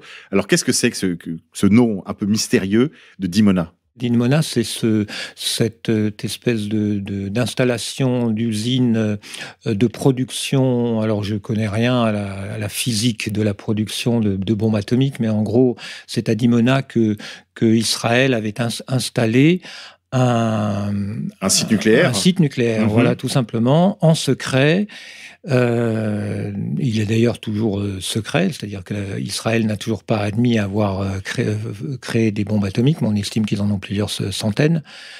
Donc, ça nous renvoie, si vous voulez, à cette obsession de Ben Gourion. David Ben Gourion, c'était une obsession pour lui. Il se voyait entouré d'ennemis arabes. Et c'est un peu la même chose avec... on peut comparer David Ben Gourion avec Netanyahou aujourd'hui. Il y a une obsession chez Netanyahou, c'est empêcher l'Iran d'avoir la bombe atomique. Bon, chez Ben Gourion, c'était l'obsession... C'était que Israël ait la bombe atomique. C'était une obsession, c'était une question de vie ou de mort pour Israël. Alors, est-ce que ça l'était réellement? Peu importe, mais dans la tête de Ben Gourion, ça l'était. D'ailleurs, ils ont activé à l'époque tout un service, ils ont activé tout leur réseau en vue de servir ce projet. Oui, il y avait du vol de matériaux radioactifs, d'uranium enrichi d'uranium enrichi. Et autour de ce projet Dimona, il y a énormément de choses impliquées. Et ça, c'est le gros travail de Michael Collins Piper qui le montre. Ils ont même créé un service spécialement dédié à la procuration justement de secrets, on va dire nucléaires, qui était même caché au directeur de l'époque du il y a une énorme organisation de savants, de Sayan, on va dire, de haut niveau, parce que si vous voulez, les Sayanim, il y en a à tous les niveaux. On peut dire que Lyndon Johnson, c'est un Sayanim. On peut dire qu'il y a parmi les Sayanim, il y a tous ceux dont la mission, c'est de voler des secrets pour la production de bombes atomiques, de voler de l'uranium. Et puis parmi les Sayanim, il y a aussi la mafia dont on a parlé, à laquelle est lié Jack Ruby, etc. Donc, Dimona, c'était probablement, effectivement, quand même... Moi, je vois 3 raisons pour lesquelles Israël avait absolument besoin d'assassiner Kennedy. Il y avait Dimona, il y avait Nasser et il y avait l'EPAC. Mais Dimona, à mon avis, était dans la tête de Ben Gourion l'élément le plus important. Et il y a quand même un indice intéressant quand même à souligner, c'est que je crois début novembre ou fin octobre, je ne sais plus très bien, que Kennedy envoie une ultime lettre, un ultimatum à Ben Gourion en lui disant « J'exige une inspection de ce site de Dimona immédiate, et puis des inspections tous les 15 jours, etc. » Une lettre quand même assez ferme. Les termes, en gros, c'était dans le cas contraire, les relations entre Israël et notre pays vont être sérieusement compromis. Le jour où Ben Gourion devait recevoir cette lettre, il démissionne. Alors, on a un peu l'impression qu'il démissionne pour ne pas recevoir la lettre, en quelque sorte, et pour ne pas avoir à répondre. Pour gagner du temps, en fait. Pour gagner du temps. Mais peut-être aussi pour plonger, on va dire, dans un niveau de profondeur, si vous voulez, pour passer de l'état à l'état profond, en quelque sorte, et diriger les opérations d'un niveau profond. En tout cas, bon, il n'y a pas de preuve, mais c'est quand même un indice assez fort, cette démission quand même assez surprenante de Ben Gourion, qui était difficilement explicable. Alors Kennedy envoie une lettre exactement la même à son successeur, qui était Lewis Eskol, je crois. Ouais, et il ne reçoit pas de réponse et il est mort quelques temps plus tard. Ils ont gagné du temps. C'est vraiment ça, c'est un truc qui est un des plus fascinants en fait dans cet événement, dans cette longue séquence d'événements. Ouais. C'est cette démission de Ben Gourion. C'est quasiment du Game of Thrones là. Oui, parce que surtout qu'il revient après au pouvoir, je crois, un peu plus tard. Hein. Et Ben Gourion, il ne faut pas oublier que c'est le Premier ministre et le ministre de la Défense. Il assure les 2 postes. En fait, Israël, c'est Ben Gourion à l'époque. Un petit peu comme aujourd'hui, c'est Netanyahou. C'est-à-dire c'est un homme qui contrôle tout et surtout la politique militaire. Parce que la politique militaire, pour Ben Gourion, c'était l'essentiel. C'était Voilà, alors, il y a un personnage que je voudrais évoquer rapidement, puisqu'on en est à parler de Dimona et du programme nucléaire israélien. On a parlé tout à l'heure de la grande communauté des chercheurs autour de l'assassinat de JFK. Il y a un film qui avait relancé beaucoup cette passion aux États-Unis, c'est la sortie de JFK, justement, incarné à l'écran par Kevin Costner. Le producteur de ce film, JFK, c'est pas n'importe qui, c'est très intéressant. Ce sont les gens même qui ont été impliqués dans la recherche des secrets nucléaires pour le compte de l'État d'Israël, qui sont à la production de ce film, qui sera un des points d'orgue de cette longue affaire. En effet, c'est Arnon Milchan qui est le producteur de ce film. Or, Arnon Milchan est un de ces agents secrets qui roulait... D'abord, il était trafiquant d'armes pour le compte d'Israël, mais pas seulement. Il a été aussi un espion israélo-américain, donc... pour le compte du programme nucléaire israélien. Et c'est très intéressant que ce soit lui qui produise le principal film, on va dire, autour de des thèses alternatives à la thèse de la balle magique de la commission Warren. Ouais. Il me semblait intéressant de le souligner parce que ça nous montre où en est aujourd'hui la recherche sur l'affaire JFK, c'est-à-dire que les principaux artisans sont au cœur même de la production des thèses alternatives. Donc c'est une bonne illustration du principe de l'opposition contrôlée. C'est-à-dire, ce film-là, qui a été quand même réalisé par Oliver Stone, qui lui n'est pas un Israélien, même s'il est à moitié juif, Oliver Stone était probablement sincère dans son travail, mais Arnon Milchan était là pour donner l'argent de manière conditionnelle, et la condition, on le sent bien, c'est qu'effectivement, que pas un mot, motus sur Israël. Alors que le personnage principal d'ailleurs de ce film, qui était Jim Garrison, incarné par Kevin Costner, avait lui quand même mis le doigt sur cette piste israélienne, comme le montre Michael Collins Piper. Donc voilà, on a une bonne illustration d'une des manières dont fonctionne l'opposition contrôlée, c'est-à-dire que l'opposition, quand elle existe, on ne peut pas complètement la bâillonner, mais on va s'arranger pour la diriger. Et la diriger d'une manière très simple, c'est-à-dire elle peut aller où elle veut, sauf sur la piste Israël. Donc la piste la plus fréquentée, comme on l'a dit, c'est la CIA. Donc allons-y sur la CIA, Alors, pas de problème. C'est vrai que tout ça, c'est des proxys, mais c'est pas inintéressant. J'aimerais que Jean-Marc nous en dise un mot. Alors ce qui est très intéressant dans la partie exécutive du machin, de l'opération, l'executive action. L'executive action, c'est le terme qu'on utilise dans les services de renseignement pour une opération de renversement ou d'assassinat de chefs d'État ou de gens très importants. Ce qu'ils appellent maintenant regime change. Et alors, ce qui est très intéressant, c'est que je vais donner la piste de l'argent. Et je suis sûr que M. Guyeno va adorer ça parce que ça rejoint exactement les gens dont vous parlez. Alors, la piste de l'argent est très intéressante. On a quoi ? On a un premier mafieux qui va assurer le support logistique, qui est Carlos Marcello, plus grand mafieux des États-Unis. Vous allez me dire, c'est un Italien. Faux! Carlos Marcello est aussi italien que moi ou vous. C'est-à-dire que Carlos Marcello, c'est quoi ? C'est vous diriez, une sorte de pied noir, juif séfarade, d'accord ? Ok ? De Tunisie, qui a des origines italiennes, parce qu'il y a des membres italiens de sa famille, mais c'est des familles italiennes israélites, bon, ce qui c'est très bien, enfin je veux dire, c'est pas un crime en soi, hein, bien au contraire. Mais alors, donc, il faut savoir que Carlos Marcello, quand il arrive aux États-Unis, qui prend le contrôle de la plus vieille famille mafieuse des États-Unis qui n'avait pas de successeur, si vous voulez. Il y a parfois la fertilité s'épuise, peut-être l'excès de travail ou l'excès de crime, je ne sais pas. Ouais. Et il se trouve que la plus grande famille mafieuse des États-Unis, c'était la famille de la Nouvelle-Orléans. Pourquoi ? Parce que ça avait été la première qui avait été créée dès 1860, pendant la guerre de sécession, 62, 63, qui s'était créée aux États-Unis. Donc, comme ils étaient les premiers, ils étaient les plus gros. Et alors, tous les autres, on vous parle de New York, etc., c'est des nains de jardin à côté. Hein. Parce que qui sont les deux mafieux les plus puissants des États-Unis à l'époque ? Vous avez Carlos Marcello, qui a pris le contrôle d'une famille qui, elle, était sicilienne, mais lui, il n'était pas plus sicilien que vous ou moi. Hein. Et le deuxième, c'était, je retiens jamais son nom, M. Guyeno le sait, le plus grand mafieux des casinos, etc., qui était mafieux israélien. Meyer Lansky. Meyer Lansky, voilà. Ouais. C'est lui qui grand copain. On va dire, c'est lui qui a créé, entre guillemets, italienne. Bon. Las Vegas. Enfin, il n'a pas trôné la création de Las Vegas. Oui, peut-être. C'est pas lui qui l'a fait directement. La Floride. Lui, c'était plutôt Cuba. Hein, mais... Et Floride. Oui, la Floride. Non, mais Mo Green, qu'on voit le personnage dans Le Parrain, est un des... On va dire c'est très important. Non, mais c'est très intéressant. On est au cœur, là, de la mafia, dans ses activités les plus classiques. Par contre, sur l'aspect technique, quand on suit, par contre, le financement... les mafias italiennes, Giancana et tous les autres, qui, eux, veulent la mort de Kennedy parce que, tout simplement, ils savent que... eux, si vous voulez, ils ne voulaient pas tuer John Kennedy. Je résume en une seconde. Si vous voulez, eux, ils voulaient tuer Robert Kennedy. Et alors, ce qui se passe, c'est que c'est justement Marcello, pardon. C'est très intéressant parce que Marcello lui-même reçoit ses ordres d'autres gens. Il donne tous ses ordres aux mafieux, mais par contre, lui-même le dit d'ailleurs, il l'a dit souvent avant sa mort, dans les années 90 et 80. Il disait, on lui disait, mais alors pour Kennedy, on sait que vous plantez dedans. Il disait, oui, j'assume, je plante dedans, mais je ne dirais pas comment. Il dit, j'y suis pour quelque chose, je suis content d'y avoir participé. Il dit, quand on lui posait des questions, mais pourquoi? Il dit, mais ça, je ne peux pas vous répondre, parce que de toute façon, moi-même, je ne connais qu'une partie. C'est-à-dire qu'il obéissait à d'autres gens plus élevés que lui.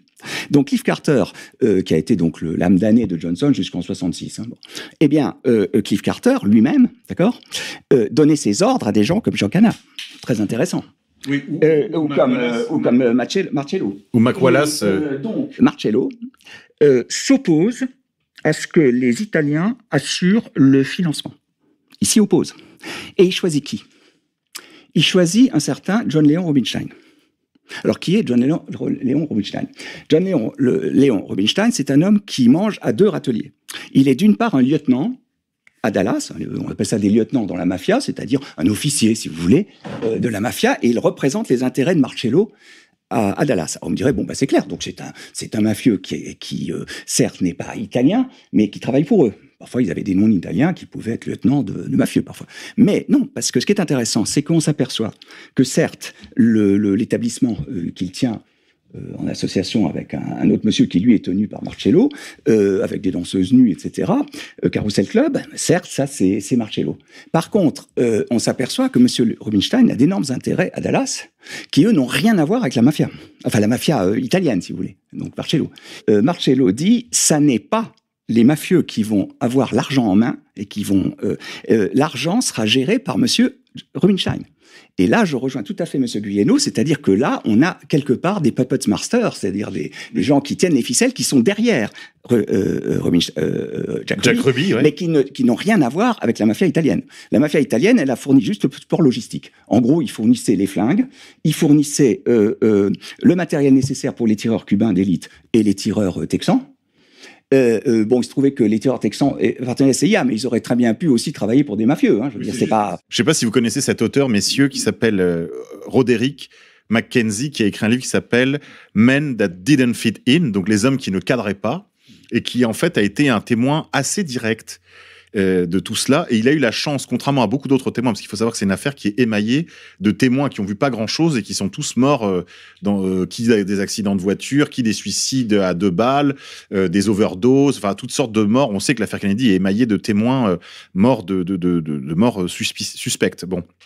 Et cet homme, qui s'est caché quasiment toute sa vie, en fait, a eu les aveux de Mac Wallace, donc ce bras droit de Johnson, qui lui a, lors d'une cuite, enfin, il était bourré, quoi, ils se sont vus le lendemain. Lui était déjà dans l'infrastructure, en fait.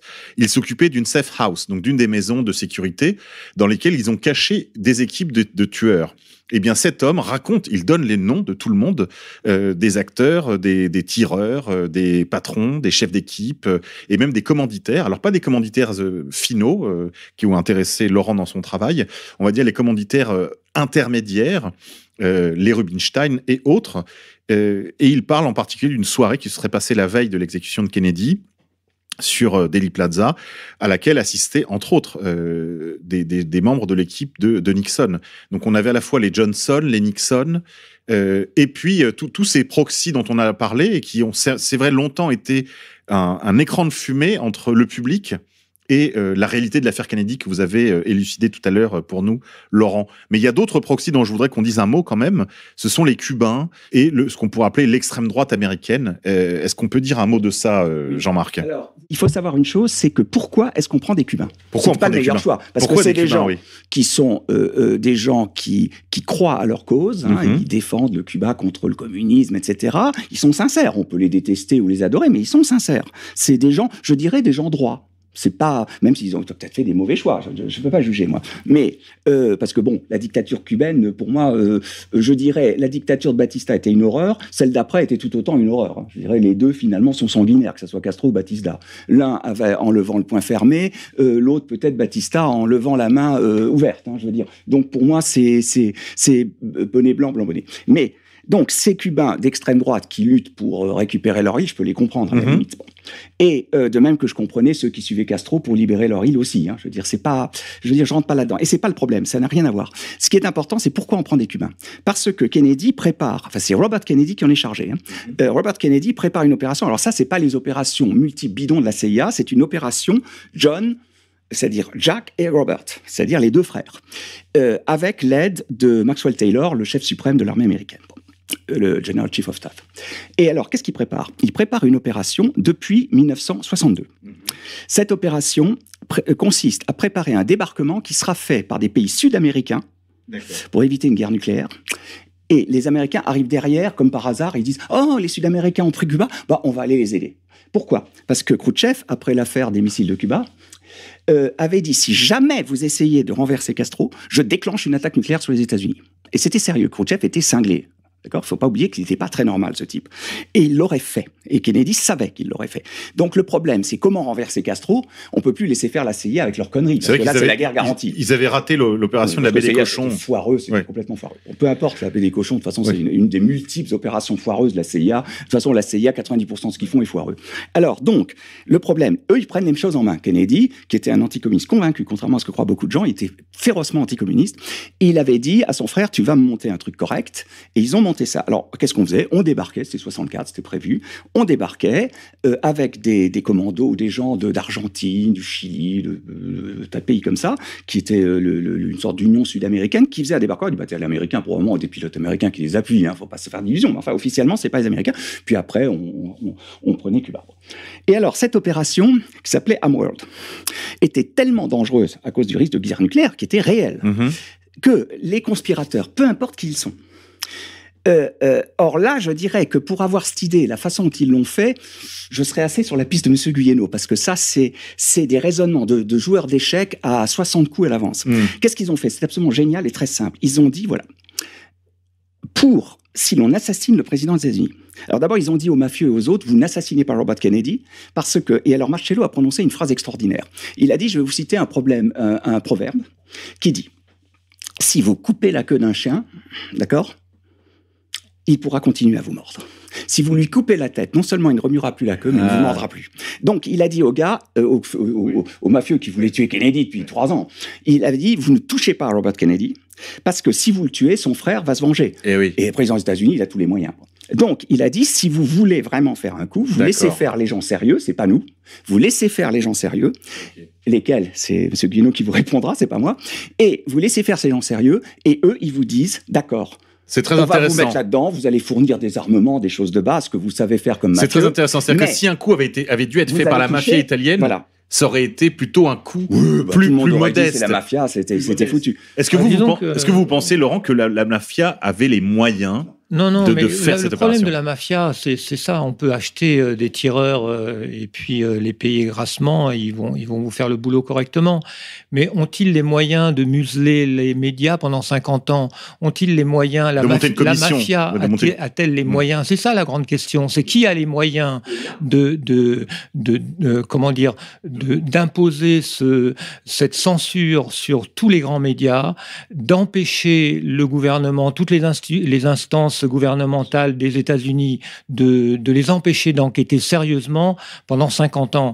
Alors on va dire la CIA peut-être, en tout cas certainement pas la mafia. Mais moi je dis la CIA non plus, parce qu'il y a une rumeur qui court selon laquelle la CIA contrôle les médias. Soyons sérieux, la CIA ne contrôle pas les médias. Vous savez, c'est une rumeur. Il y a même une fausse citation d'un certain... j'ai oublié son nom. Ils ne contrôlent pas les médias, mais ils ont monté des opérations Mockingbird.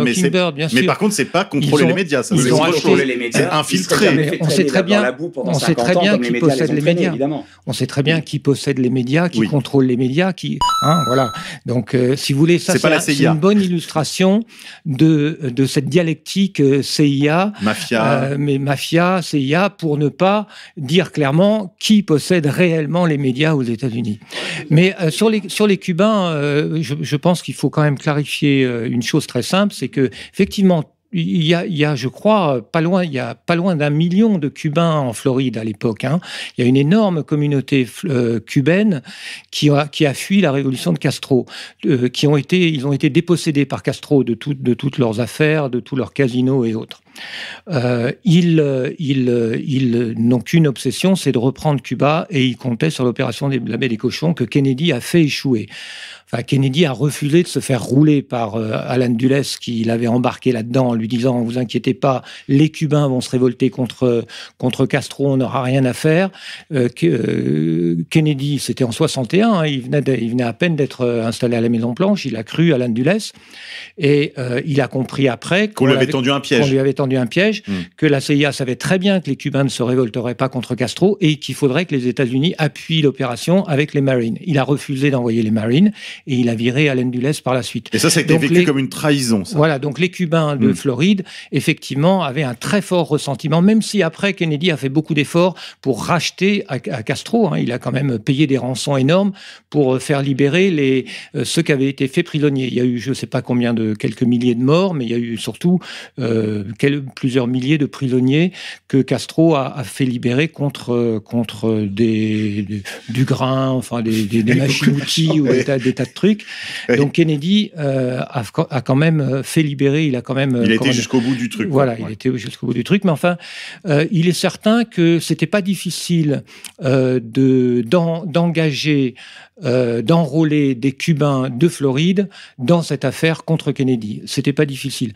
Il y a une sorte de rumeur qui circule, enfin une hypothèse qui circule, qui est assez plausible, mais même si elle n'est pas totalement démontrable, qui est que en fait c'est la thèse, si vous voulez, d'ailleurs, ce qui pourrait expliquer, parce que c'est vrai que c'est un mystère, comme le signale Jean-Marc, pourquoi Kennedy est allé se mettre dans ce guet-apens et tout sourire quand on le voit. Ce qui est quand même assez impressionnant, c'est de le voir dans cette limousine décapotable, souriant avec Jackie à ses côtés, alors que le simple fait d'être dans une limousine décapotable, et puis en plus à Dallas, dans le fief de Lyndon Johnson, était quand même un truc, je veux dire... Pas très prudent. Pas très prudent. Attends, juste pour expliquer aux auditeurs, il faut qu'on comprenne, on est au Texas, c'est-à-dire complètement... pas la ligne, on va dire, multiculti de le Kennedy. Texas, c'est un État dans l'État déjà aux États-Unis. Hein. C'est un État qui a une histoire particulière. C'est un pays très indépendant qui se considère comme indépendant de Washington. Il y a une sorte de rivalité très profonde entre Dallas, entre le Texas et l'establishment de Washington. Le Texan moyen est quand même très très à droite. Oui, très religieux. Oui, et voit Kennedy comme un communiste. Quasiment comme un communiste. Alors, comme le disait tout à l'heure Jean-Marc, je pense que c'est ridicule, parce qu'on peut parfaitement être un socialiste, même, je veux dire, très marqué comme Kennedy, sans être, et être un anticommuniste disons que décidé. Kennedy était considéré, alors là aussi, il y a quand même aussi probablement des gens au Pentagone qui rêvaient d'éliminer Kennedy. Mais enfin, moi je dis, il y a des gens qui détestaient Kennedy au Pentagone, dans l'armée, c'est clair. Mais entre détester un président et même se réjouir quand il est mort et assassiner le président, pour un homme d'armée, pour un gradé, pour un général, il y a un monde. Et c'est un fossé que sautent sans trop réfléchir énormément de chercheurs sur Kennedy. Oui. C'est-à-dire, une fois qu'on a prouvé qu'il y a des gens qui détestaient Kennedy, des gens de l'armée qui, quand même, ont une certaine éthique en général, même si elle est un peu étroite, elle est justement, c'est une éthique, qui est basée quand même sur le respect de la hiérarchie. Des institutions. Entre prouver que des gens comme, j'oublie son nom, des gens qui détestaient véritablement Kennedy. Voilà, une fois qu'on a prouvé ça, on n'a quand même pas prouvé qu'ils ont comploté pour l'éliminer. Il y a des noms qui ont été jetés en pâture quand même, Jean-Marc. Il y a des noms qui ont été jetés en pâture au moment où on a parlé tout à l'heure de Garrison. Garrison a fait son enquête. Il a sorti quelques noms. Il a sorti le nom de David Ferry. Il a sorti le nom de Clay Shaw. Clay Shaw, c'est un homme qui est complètement tenu par Marcello. C'est un homme qui a travaillé pour la CIA et tout ça, tout le monde est d'accord. Mais ça n'a rien à voir avec la CIA. Son rôle, Clay Shaw, il est très simple. Clay Shaw, c'est quoi? C'est un homme qui tient complètement la chambre de commerce de la Nouvelle-Orléans. Donc, en gros, un des parasites les plus friqués. J'entends par parasites, c'est des hommes d'affaires qui ne font jamais d'affaires, qui se contentent de ramasser du fric aux autres, aux vrais hommes d'affaires. Donc, il tient la chambre de commerce de Dallas, il l'a présidée. Après, il pouvait plus la présider au moment de l'affaire Garrison, parce que de toute façon, il avait fait tellement de magouilles qu'on voulait plus lui. Donc, Clay Shaw, il avait un rôle très simple, c'est qu'il était l'homme qui devait vérifier que les valises de billets arrivaient bien au destinataire dans le complot sur Kennedy et qu'ils n'étaient pas emmenés au passage. Donc lui, qu'est-ce qu'il faisait? Il utilisait un ancien officier du FBI complètement alcoolo qu'on voit dans le film, qui est devenu détective privé, dont l'officine est beaucoup moins importante que ce que pense le réalisateur JFK. En fait, c'est un rôle mineur. Son rôle, c'est simplement d'utiliser ses bureaux où viennent les Cubains qui disent on a besoin de $1000 parce qu'on va acheter, on a besoin de s'entraîner là-bas pour faire des tirs de sniping, etc. Ils payent ce genre de choses, si vous voulez. Et Clay Shaw est l'homme qui veille à ce que dans cette officine, chacun reçoive ce qu'il lui est dû, quoi. Il n'y ait pas par exemple, en particulier des types de la CIA qui prennent quelques billets au passage. Vous voyez ce que je veux dire? Bon, Shaw est très secondaire. Shaw Bertrand. Oui, mais son nom quand même revient dans la Sionist Connection. Ah, voilà. Oui, c'est là. Dans l'assassinat lui-même, il est secondaire. Il a un rôle très secondaire. Il est absolument primaire parce qu'il est un peu comme en quelque sorte le comptable qui vérifie que l'argent doit aller sans qu'il soit détourné. Ce que je voudrais expliquer... Or, si on lui confie ça, ça veut dire que lui n'a pas un rôle important dans la partie flingage, si vous voulez. Le film, pour ça, est assez faux, si vous voulez. Et c'est pour ça qu'il a été finalement acquitté. Il était blanchi, oui. Par contre, ce que Garrison n'a pas pu faire, mais lui, il savait, mais il n'a pas pu, puisque vous avez vu, ils l'ont abattu en vol, en quelque sorte, administrativement, c'est que Clay Shaw, par contre, c'était l'homme de l'argent. Donc, il fallait suivre qui était au-dessus de Clay Shaw. C'est ça qui est intéressant. Et là, je n'ai pas de réponse. C'est plutôt dans la direction. Il faut savoir que Clay Shaw, ou Clay Bertrand, parce qu'il avait ce pseudonyme, c'est ce que dit Michael Piper, et ça, à mon avis, c'est très intéressant, nous reconnecte avec la Sionist Connection. Et moi, à mon avis, là où c'est important que les auditeurs comprennent ça, c'est qu'il faut comprendre, comme le disait tout à l'heure Jean-Marc, il y a là aussi des hiérarchies parallèles. C'est-à-dire qu'on peut avoir un rôle très mineur dans l'opération au plan exécutif de l'assassinat de Kennedy, mais par contre avoir un rôle dans la superstructure ou dans la structure clandestine, dans la hiérarchie parallèle qui nous ramène toujours sur la route de Tel Aviv. Laurent Guyeno. Oui, de toute manière, il faut comprendre la manière dont fonctionnent les Sayanim. C'est-à-dire que Israël dispose d'une réserve quasi illimitée de gens dans toutes les professions qui sont prêts à donner un coup de main sans poser de questions. Et ce genre d'affaires, ça fonctionne sur la base du need to know, c'est-à-dire chacun ne sait que ce qu'il doit savoir et n'en sait pas plus. Tout ce qu'il sait, c'est qu'on lui demande de rendre service à Israël en faisant ceci ou cela. Point. Donc il y a énormément de gens, si vous voulez, qui sont impliqués soit dans Dimona. Enfin, vous voyez ce que je veux dire? Ça, c'est très important à comprendre parce que sinon, on a du mal à comprendre comment il est possible de garder le secret. Alors, sur l'affaire Kennedy, puis sur l'affaire du 11 septembre, c'est encore plus difficile. Mais c'est le même principe. C'est-à-dire qu'une fois que vous avez compris qu'il y a des gens aux États-Unis qui sont soit des binationaux, soit des Israéliens de cœur, de toute manière, qui sont prêts à faire des choses illégales pour Israël, sachant qu'on va les protéger si jamais ça tourne mal, sachant qu'ils ne veulent pas savoir exactement les détails parce que moins ils en savent, mieux c'est. Et voilà, et tout fonctionne comme ça. Et le cœur de cette organisation se trouve où ? À mon avis, il se trouve au Bnei Brit. C'est-à-dire qu'il y a quand même des réseaux secrets. Je sais que ça va devenir bientôt interdit de le dire, qu'il y a des réseaux secrets vous pouvez y aller, il y a un cinquième des Européens qui pensent comme vous. Oui, mais on va bientôt leur... oui, voilà. Alors là, on peut parler de réseau secret. Le Bnei Brit, probablement, est quand même un des cœurs c'est là que se nouent un certain nombre de contacts et puis de complots de ce type-là. Alors, Clay Shaw, lui, j'ai pas creusé, j'ai eu du mal à suivre, j'ai un peu de mal à suivre cette piste-là qui me paraît quand même peu concluante. C'est pour ça que j'en parle peu.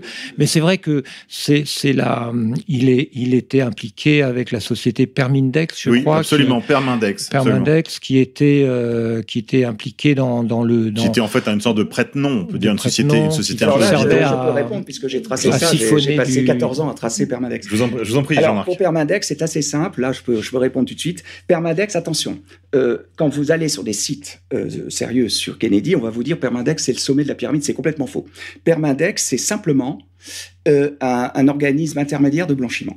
C'est-à-dire que ça permet d'avoir un argent qui est traçable, qui, à la sortie de Permindex, est intraçable.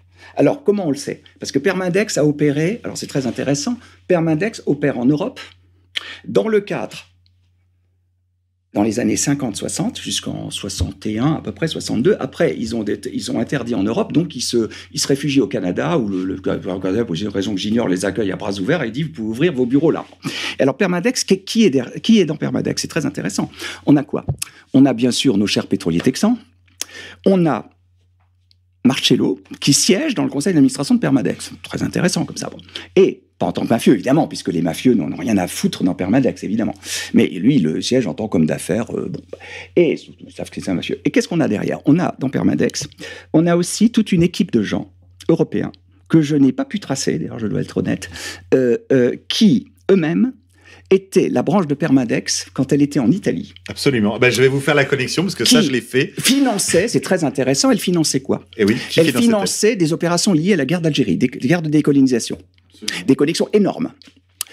Permadex continue à financer l'OAS une fois que De Gaulle a bradé l'Algérie. Et là, je ne parle pas du peuple algérien qui avait tout à fait droit à son indépendance. Je parle du fait très simple qui m'avait choqué, moi, des Français d'Algérie, en Kennedy. C'est que les Algériens ne voulaient absolument pas des champs pétroliers du désert. Ils ne savaient pas quoi en faire. Et c'est De Gaulle qui a dit, je vous ordonne de les garder. Bon, c'est pour ça que moi, ça me fout un peu en colère pour les Français. Ça n'a rien à voir avec le peuple algérien qui avait droit à son indépendance. Parce que c'est vrai qu'on a été des enfoirés. Je veux dire, on les a exploités de façon honteuse pendant des années. Je comprends très bien qu'ils aient eu envie d'être indépendants. Par contre, ils ne demandaient pas à garder les puits de pétrole, donc ils ne savaient pas quoi foutre. Et c'est De Gaulle qui a voulu qu'ils les gardent. Bon, ça, je ne vais pas rentrer dans la politique, ça, c'est d'autres problèmes. Et alors, donc, ce qui est très intéressant, c'est que Permadex finance donc l'OAS après ce coup-là, qui est la mauvaise, comme vous le savez, pour de bonnes et de mauvaises raisons. Il les finance, continue à les financer tranquillement. Alors là, je vais juste, en 30 secondes, fermer une fenêtre qui est la piste française dans la scène Kennedy. Alors, je la ferme parce que là, je l'ai complètement résolue, d'autres l'ont résolue, il n'y a plus aucun mystère. C'est-à-dire que dans la piste française dans Kennedy, c'est quoi? C'est des barbouzes. La piste de la French Connection ou des anciens de l'OAS qui auraient été membres des équipes. Non, mais pour expliquer à l'auditeur. Oui. Alors, pour la French Connection, c'est simple. La French Connection, c'est simple, c'est Marcello qui la contrôle dans le volet américain. C'est pas les New-Yorkais. Les New-Yorkais sont des exécutants, les familles de New York. Les Gambini, etc. Ça, c'est une légende, c'est un tissu d'ânerie, si vous voulez. Les New-Yorkais, c'est des nains de jardin. Et à partir du moment où Lucky Luciano a été mis en exil, New York n'est plus rien dans la mafia, c'est des petits. Par contre, Marcello, lui, contrôle la French Connection. C'est lui le patron de la French Connection. Pour la partie américaine. Pour la partie française, ça vous en parlerez vous-même. On parle de trafic d'héroïne depuis la Turquie. De Gaulle, je vous résume en 30 secondes, c'est très simple comme dossier. De Gaulle a un membre de la French Connection. Je ne citerai pas son nom parce que je l'avais mis une fois dans un article, mais on m'avait dit ne le cite pas parce que sa famille fait des procès encore de nos jours. Je les comprends parce que ils sont pour rien, ils n'ont pas envie qu'on parle d'un ancêtre qui est bon. Mais enfin, moi, je fais gaffe surtout parce qu'il y avait des Corses et qu'ils ont la colère tenace. Voilà. Bon. Et alors donc, non mais c'est vrai, sa famille n'a pas à souffrir d'un de ses membres qui n'était pas très honnête. Bon. Et alors donc, ce monsieur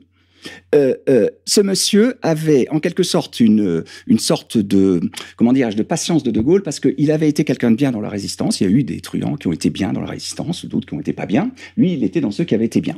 Donc, quand il était dans la French Connection, De Gaulle disait, De Gaulle disait, c'est très mal de faire être trafic d'or, mais lui, vous l'emmerdez pas trop parce que comme il travaille pour mes services de renseignement, il était barbouze, comme beaucoup de truands qui travaillent pour les barbouzes. Vous savez ça mieux que moi, vous le traitez souvent. Donc, lui, il travaillait pour les services français, le SDEC devenu des GSE après. Et donc, lui, qu'est-ce qui se passait? C'est que lui, il était dans la French Connection. C'est pas forcément un des plus gros. Enfin, il était quand même un homme important. Donc, qu'est-ce qu'avait fait la DGF, le SDEC? Ils avaient dit, notre cher général, le général de Gaulle, est très, très inquiet des membres de l'OAS qui se sont réfugiés dans les camps de la CIA pour Cubains. En Louisiane.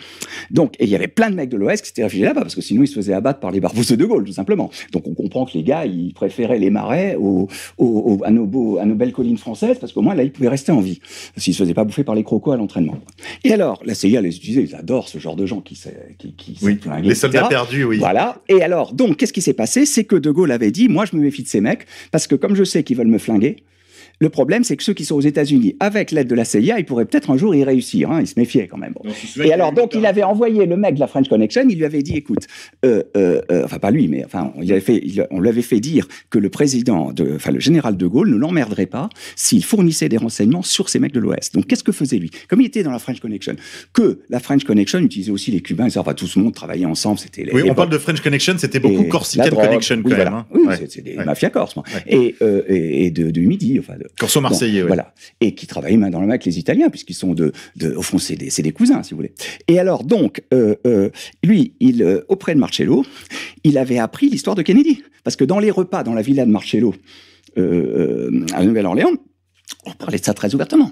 Et dans les conversations, d'ailleurs, certains en ont parlé, on a les enregistrements du FBI, d'ailleurs, qui enregistraient tout, en plus, parce que Marcello ne savait pas, ce qu'il a amené en tôle beaucoup plus tard. C'était du style, oui, cet enfoiré de Kennedy, on va se le faire, donc on va faire le frère, comme ça, Robert pourra plus rien faire. Bon.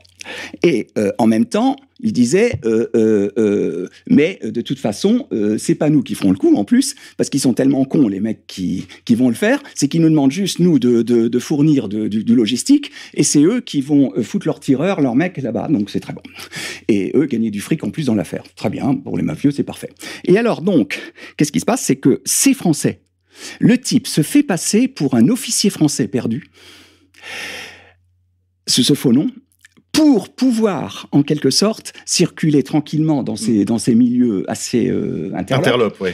Et en réalité, c'était simplement un autre homme qui était un de ces mecs de la French Connection, qui a fait croire qu'il était un autre officier qui lui-même était en France et qui a été très surpris quand on lui a dit, mais oui. Etc. Il y a eu tout un jeu de double nom, voilà. de masque. Donc c'est là que viennent toutes les confusions. Donc oubliez la filière française, elle est dans la partie tireur, elle n'existe pas. Alors maintenant, ce que je voudrais terminer, qui est très important, parce que là, j'ai passé quand même 50 ans et j'ai la clé définitive. C'est des smoking guns, c'est-à-dire des preuves absolues. Donc on sait que pourquoi on a pris des Cubains qui avaient rien à foutre dans l'assassinat de Kennedy, même s'ils détestaient Kennedy, c'est pas parce qu'on déteste quelqu'un qu'on va les utiliser. On pourrait dire qu'ils avaient des super tireurs, anciens de la CIA ou des gens comme ça, qui faisaient très bien le boulot. Pourquoi prendre des Cubains, même s'ils tirent bien? C'est simplement parce qu'il fallait, comme l'a dit très justement M. Guillénaud, il fallait que le gouvernement américain ne puisse pas enquêter sur cette affaire. Alors qu'est-ce qu'ils ont fait? Tous ces Cubains étaient entraînés au camp de Pontchartrain, ils étaient entraînés pour une seule chose, faire l'opération d'assassinat de Castro et de débarquement de l'année suivante à Mold. Donc, ils n'étaient entraînés que pour ça. Donc, qu'est-ce qu'ils ont fait? Ils ont dit, vous prenez un maximum de gens de la CIA, des milieux d'opposition cubains, d'extrême droite, ou pas d'ailleurs, enfin, il y avait de tout, et vous prenez un maximum de gens qui sont impliqués dans l'opération Homeworld, parce que comme cette opération, si jamais on la prend, c'est la guerre nucléaire réellement, le gouvernement américain devra étouffer quoi qu'il arrive. C'est-à-dire que si jamais on identifie nos tireurs, ça, on s'en fout complètement, parce que le gouvernement dira, vous oubliez tout ça, ça n'existe pas. Le gouvernement couvrira. Oui. Quel que soit le nouveau président, quel que soit le nouveau régime. C'est pas une question de régime. C'est très habile. Voilà. Et c'est pour ça que Warren, qui était un homme intègre, le président de la commission d'enquête qui sera mise en place quelques jours après la mort de Kennedy. Earl Warren était un des meilleurs amis de Kennedy. Il était en larmes quand il sortait du bureau de Johnson, il pleurait, mais à grosses larmes, ce qui n'était pas le genre du bonhomme, c'était président de la Cour suprême, c'était un mec sérieux. Et Earl Warren était en larmes, pourquoi? Parce que lui, quand Johnson lui dit Earl, est-ce que vous acceptez de prendre la commission d'enquête sur Kennedy? Lui dit tout de suite oui, j'étais un ami de la famille, je veux me venger, et c'est pas du tout un pourri. Et il ressort en larmes, et on sait maintenant par Cliff Carter, qui a parlé très tard, dans les années 70, il a expliqué à des amis, il a expliqué ce qui s'était passé. C'est qu'il a dit, le problème, c'est que Johnson lui a dit, écoutez, Earl, vous allez présider cette commission, mais il est clair que vous allez garder un tireur unique. Alors, il a dit, bon, on nous propose ce Lee Oswald là qu'ils ont arrêté, mais il dit, vous pouvez en prendre un autre si vous voulez, mais vous me gardez un tireur. Il ne faut pas qu'il y en ait deux, il ne faut pas qu'il y ait de complot. Bon. Et alors, Warden dit, mais vous n'y pensez pas, enfin, je suis président de la Cour suprême quand même. Et alors, il lui dit, oui, je sais. Il dit, mais c'est ça ou la guerre nucléaire? Johnson lui dit, ne croyez surtout pas que je suis un salaud. Il l'était, mais enfin, il dit, je suis aussi honnête que vous. Bon, on devait se marrer quand même, mais et il lui dit, voilà le problème. Et ça lui a été confirmé par d'autres gens. Il lui parle d'Homeworld. Et il lui dit, si jamais vous parlez de ça, automatiquement, tous les mecs qui trompent là-dedans, que ça soit certains officiers perdus de la CIA, que ça soit les Cubains, ils sont tous dans cette opération. Il faut savoir que, par exemple, les deux tireurs cubains, enfin les trois tireurs cubains, pardon, qui étaient dans l'affaire, qui d'ailleurs ont tous raté leur cible, soit dit en passant, c'était les types qui étaient dans le commando qui devait exécuter Castro dans l'opération. C'est les tireurs d'élite qui étaient entraînés pour ça. Donc, catastrophique.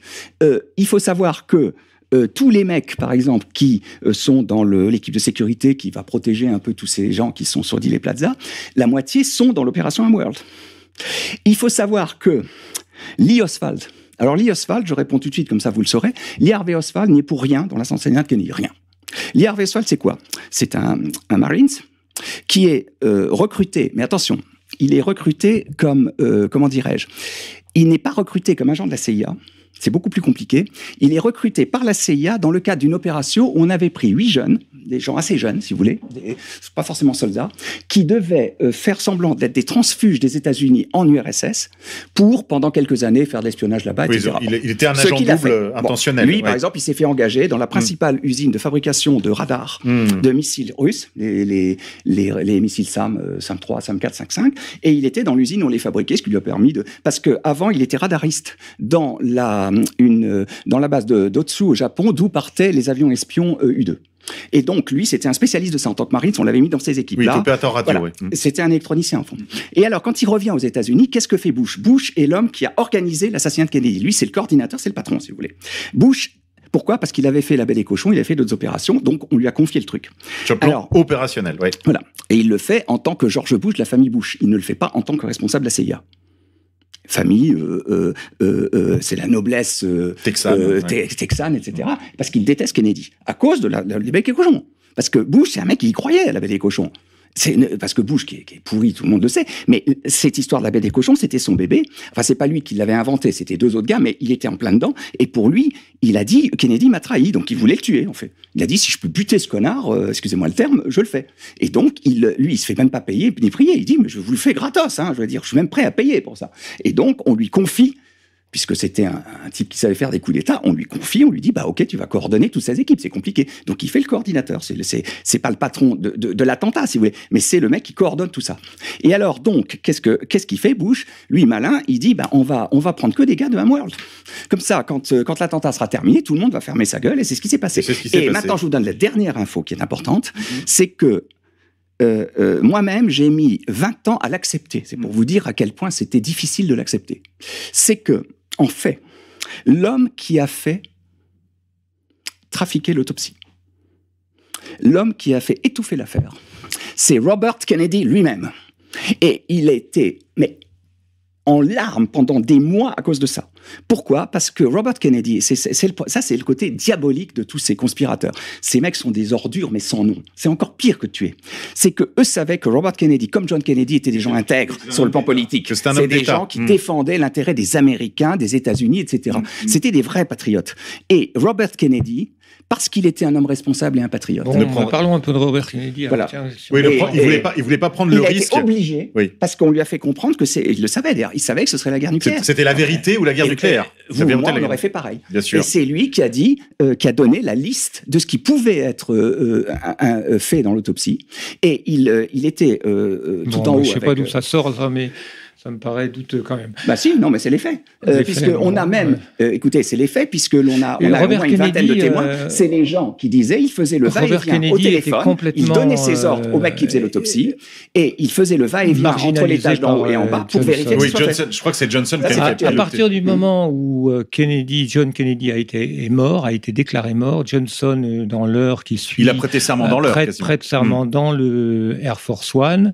Il fait même d'ailleurs ramener, parce qu'il y a Air Force One, Air Force 2, pour le vice-président, il fait transvaser ses affaires dans l'avion présidentiel Air Force One. Tout ça, Johnson était bouillonnait d'impatience depuis toujours d'être président.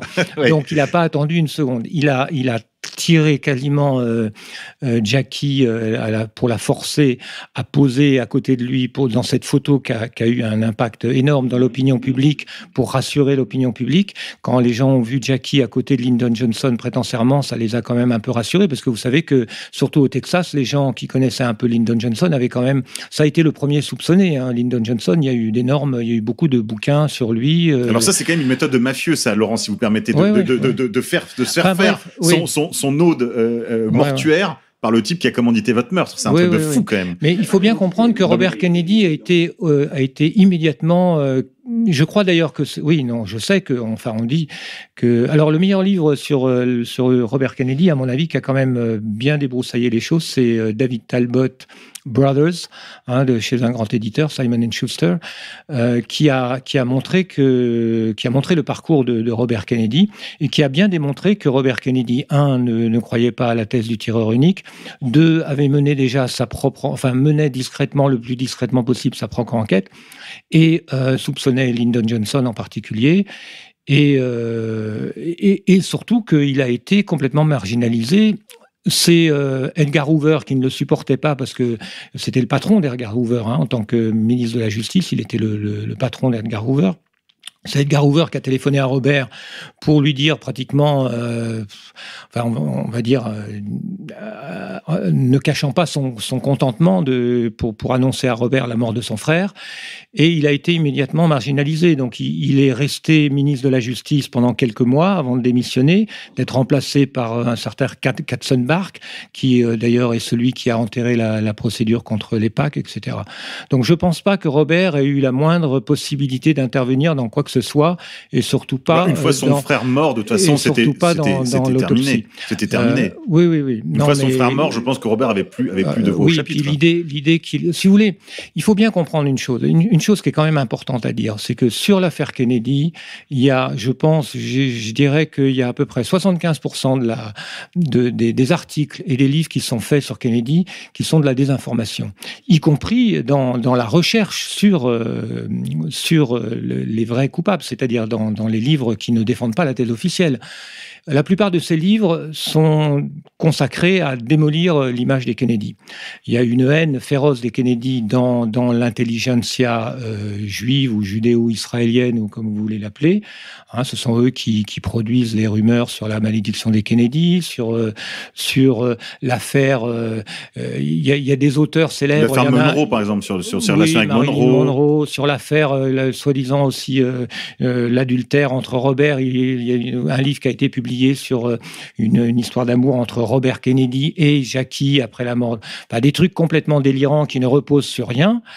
Et une de ces thèses qui a été colportée d'ailleurs assez rapidement dès 63 et qui a été même utilisée par Lyndon Johnson pour un peu faire chanter Robert et pour le calmer, qui était que, en fait, si vous voulez, le jeu qu'a mené Lyndon Johnson est très complexe. D'une part, il a obligé le FBI et la police de Dallas à admettre et à clore le dossier sur la thèse du tireur unique en leur disant si jamais vous évoquez plusieurs tireurs, on va parler d'un complot et on est parti pour la guerre mondiale. S'il y a un complot, il y a une enquête. Oui, mais s'il y a une enquête, il y aura la guerre mondiale. Il y aura la guerre mondiale parce que c'est Castro. Voilà. Mais c'est pas c'est pas très différent de ce que nous disait tout à l'heure Jean-Marc, c'est-à-dire qu'en gros, pour beaucoup des acteurs, y compris, je pense même des membres de la famille, on voit Jackie Kennedy dans les jours qui suivent l'assassinat de son mari, qui ne dit rien. Elle ne dit rien parce qu'en fait, comme tout le monde, je pense, on lui a mis ce deal en balance. C'est soit la vérité, soit la guerre mondiale. Ils ne savent rien. Ni Robert ni Jackie Kennedy ne savent quoi que ce soit, à part le fait qu'ils soupçonnent Lyndon Johnson, c'est tout. Oui. Ils ne savent rien. Non, mais je pense que Jackie a été témoin, en revanche, de beaucoup d'irrégularités. Bien sûr. Mais... Je veux juste parler d'un cas, puisqu'on a parlé tout à l'heure du film de Zapruder. Dans le film de Zapruder, il manque quelques images. On sait maintenant qu'il y a des images qui ont été coupées, et probablement qu'en fait, ces images coupées correspondent au fait que la voiture s'est arrêtée. Tout à fait, oui. Et ça, c'est quand même un truc énorme. C'est-à-dire que la femme de Kennedy, assise à côté de lui au moment où il est assassiné, voit la voiture s'arrêter. 63 témoins, tous du cortège, qui disent elle s'est arrêtée. Alors que on tire sur son mari. Donc là, je pense elle était fondée à pouvoir dire quelque chose. Mais je pense que le deal, et ça c'est important que nos auditeurs le comprennent bien, c'était soit la guerre nucléaire, soit tout le monde la ferme, en fait. C'est ça le... Pour Jackie Kennedy, ça n'a rien à voir avec la guerre. Oui, elle protégeait ses enfants. Elle protégeait ses enfants, oui, je pense. Je pense que Jackie Kennedy soupçonnait, comme Robert soupçonnait quand même prioritairement Lyndon Johnson et pas Castro, et pas le complot communiste. Mais Lyndon Johnson a utilisé la thèse, si vous voulez, il y a trois niveaux, si vous voulez. C'est-à-dire que faire croire à Castro, faire croire que en réalité c'est les communistes, ce sont les communistes, mais dire à tout le monde, il faut surtout pas le dire et il faut clore le dossier, sinon on va vers la guerre nucléaire. 40 millions, Lyndon Johnson répétait ça à tout le monde, 40 millions de morts, etc. Donc ils ont utilisé ça et ils ont fait chanter aussi Robert, parce que cette thèse qui circule encore, qu'en fait finalement c'est Robert qui est indirectement responsable de la mort de son frère, parce que c'est lui qui faisait les enquêtes sur la mafia, qui dirigeait les opérations de tentative d'assassinat contre Castro. D'accord, oui. Et donc en quelque sorte c'est un backfire, c'est une des représailles de Castro contre les tentatives d'assassinat contre lui, et donc c'est la faute de Robert.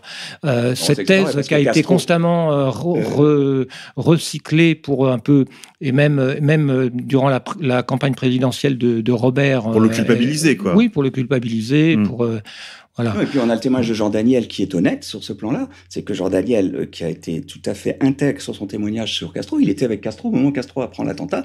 Castro était effondré, littéralement. Et il a dit, ils vont m'attribuer le truc. C'est énorme. Et c'est vrai qu'ils n'ont pas hésité. Ils ont la thèse quand même de Castro, la thèse castriste, c'est-à-dire Castro, commanditaire de l'assassinat de Kennedy, était la thèse principalement supposée, on va dire, à l'époque, quoi. C'est compliqué, mais Laurent. Disons que Lee Harvey Oswald, si on a l'impression qu'il y a plusieurs niveaux dans cette histoire. Et j'ai pas fini. J'avais commencé à dire qu'il y avait une hypothèse. Il y a une hypothèse qui circule, qui est mentionnée par Michael Collins Piper aussi, qui est que en fait, il y avait on avait préparé, la CIA, on va dire, avait préparé un faux attentat contre Kennedy qui devait rater et qui devait obliger Kennedy, en quelque sorte, à changer sa politique. Ou à changer sa politique vis-à-vis de Cuba. Et que ceux qui ont été impliqués dans ce faux attentat, se sont retrouvés avec un vrai attentat, mais comme ils étaient impliqués, si vous voulez, c'était une manière c'est une thèse qui est possible. Je ne sais pas si je l'ai bien expliqué. Si, c'est très clair. Pour ceux qui veulent creuser ça, je les renvoie aux travaux de Olo Dammegard, qui a expliqué ça très bien concernant l'assassinat de Olof Palme, le Premier ministre suédois, où il y a eu en fait une double opération d'un faux assassinat qui en fait s'est avéré être un vrai assassinat pour des raisons qu'il explique très bien. C'est trop compliqué là. Mais oui, c'est en gros, c'est que des stratégies à double tiroir. Voilà, à tiroir, voilà. Et donc Oswald, il y a trois Oswald en fait. Si on veut, d'une certaine manière, on peut trouver trois Oswald. Il y a le Oswald tireur unique, fou, voilà, ça c'est la thèse officielle. Dessous, il y avait le Oswald communiste pro-Castro, qui était la thèse sous-jacente qu'a utilisée Kennedy pour imposer la thèse du tireur unique, sous la menace de la guerre mondiale. Et puis il y a le vrai Oswald qu'on connaît assez mal, mais qui était en fait un vrai patriote. Et puis il y a le agent double. Un agent double, soit de la CIA, soit de l'ONU, soit du FBI, on ne sait pas trop. Probablement. Et en fait, la personne, Lee Harvey Oswald, personnellement, on a du mal à la saisir. C'était un personnage complexe, qui était pas un idiot, Lee Harvey Oswald, mais personnage, on ne sait pas très bien s'il était. Moi, ce que je crois, c'est qu'il était. Ma thèse très humble de chercheur amateur, c'est qu'il était simplement, comme vous le disiez en début d'émission d'ailleurs, lui aux mains plutôt des services de renseignement de la marine, qui sont des services de renseignement beaucoup plus de souveraineté, de long terme, qui sont moins dans les magouilles de la CIA. Ouais. Les Marines, c'est la Navy. Il y a une connexion que je soulève, qui est rarement soulignée, c'est qu'il y a une connexion très forte entre la Navy, c'est dans l'hôpital de la Navy qu'a été fait l'autopsie trafiquée de Kennedy. C'est d'ailleurs dans le même hôpital que James Forrestal, dont j'ai parlé tout à l'heure, a été suicidé. Et Lyndon Johnson, le directeur de la Navy, c'est un Texan ami, allié d'affaires de Johnson. C'était Connally, et puis qui a été remplacé par Fred Cort, je ne sais plus très bien son nom, Cort, K-O-R-T-H, je crois, qui a été forcé à démissionner après une affaire de corruption. Ce sont des hommes de Johnson. Donc, il y a un contrôle de Johnson sur la Navy. Donc, Lee Harvey Oswald, en fait, c'est un Marine. Il a travaillé pour l'ONU. Lorsqu'il était au Japon, il travaillait pour l'ONU, pas pour la CIA directement. Enfin, bien qu'il y a évidemment des passerelles entre toutes ces... Donc voilà, c'est une affaire. C'est l'affaire Kennedy. La Navy, c'est une piste aussi importante. Il y a une piste, il y a quelque chose. Ouais. Et c'est des outils de souveraineté. Là, on parle de la marine américaine, donc c'est vraiment. Oui, et puis c'est le cœur aussi c'est le cœur du complexe militaro-industriel, la Navy. Lyndon Johnson, qui est effectivement un homme probablement abominable, c'est un homme du complexe militaro-industriel qui a fait toute sa fortune par des affaires de corruption, avec la guerre du Vietnam, il s'est enrichi de manière énorme en faisant travailler des entreprises texanes. La veille, le jour même de la mort de Kennedy, le Dallas Morning News titrait, parce que Nixon se trouvait comme par hasard. Moi, je pense qu'il avait rien à voir avec l'assassinat de Kennedy, mais en tout cas, il a fait circuler la rumeur comme selon laquelle Kennedy allait allait laisser tomber Johnson pour sa réélection, ce qui était effectivement vrai. C'est probable, oui. Ouais. Et parce que Johnson était aussi impliqué dans un procès enfin, il y avait plusieurs affaires qui lui. Bobby Kennedy était après lui. Il était après lui pour les meurtres, entre autres, commis par Mac Wallace pour son compte. Oui, et puis il y avait des affaires de corruption par rapport à l'entreprise General Dynamics, je crois, du Texas. Une affaire de missile, enfin. Oui, parce que tout ça, c'est. Oui, tout ça, c'est vrai, il y a derrière aussi toutes ces histoires de militaires industriels, mais cependant, l'auditeur ne doit pas s'égarer, et c'est là, je crois que le travail de Laurent est intéressant, le travail de Laurent Guyeno dans son dernier film, vous pouvez retrouver sur le site d'Égalité et Réconciliation, c'est la piste derrière tous ces écrans de fumée, la complexité de cette affaire. Jean-Marc Roeder pourrait vous en parler pendant des heures, vous expliquer les questions balistiques, qui était dans les équipes, comment ils ont procédé, qui a payé. Tout ça, c'est quand même... Pour moi, je trouve que c'est passionnant. Hein, ça passionne les Américains. Moi, ça m'a passionné pendant des années. Mais tout ça, c'est quand même beaucoup d'écrans de fumée aussi. Oui, c'est le pourquoi qui est intéressant. C'est le pourquoi. Ouais. Et Laurent, vous venez avec une réponse. Guéno, tout à fait. C'est le pourquoi qui est intéressant. Ouais, et c'est vrai que on n'a pas eu le temps de parler de Robert Kennedy, mais je pense que pour les auditeurs, c'est mieux de les renvoyer. Voilà, ça les invite à regarder le film qui est très axé sur Robert Kennedy. Donc tout ce qu'on n'a pas dit là-dedans se trouve dans le film parce que c'est quand même une clé. L'assassinat de Kennedy avec son assassin présumé, la Sirhan, un Palestinien soi-disant motivé par la haine d'Israël. Là, on a toute une partie du dossier qui nous oriente très nettement vers Israël. Oui. Donc, je renvoie les auditeurs au visionnage de votre film. Donc, merci beaucoup, Laurent, pour ce travail. Merci beaucoup à vous. Merci, Jean-Marc Roeder, pour votre travail aussi sur l'affaire Kennedy. Je vous renvoie aux articles que vous avez publiés dans Top Secret sur ces sujets-là, puisque le camarade Rock Soccer a eu la gentillesse de vous donner une sorte de carte blanche sur l'affaire Kennedy dans son magazine Top Secret. Donc, chers amis auditeurs, pour ceux que ça intéresse, vous pouvez vous référer évidemment au livre de notre camarade Guyeno de JFK au 11 septembre aux éditions Blanche et Contre-Culture, ainsi que aux articles donc de notre invité d'aujourd'hui, Jean-Marc Roeder, dans Top Secret Magazine, disponible en kiosque aussi bien que par abonnement. Chers amis auditeurs, je vous dis à la prochaine fois. Pourquoi tant de haine ? Comment peut-on accepter La haine intacte. La vengeance et la haine. Ce n'est pas acceptable. Je vous demande de vous arrêter. Taisez-vous ! Pourquoi tant de haine ?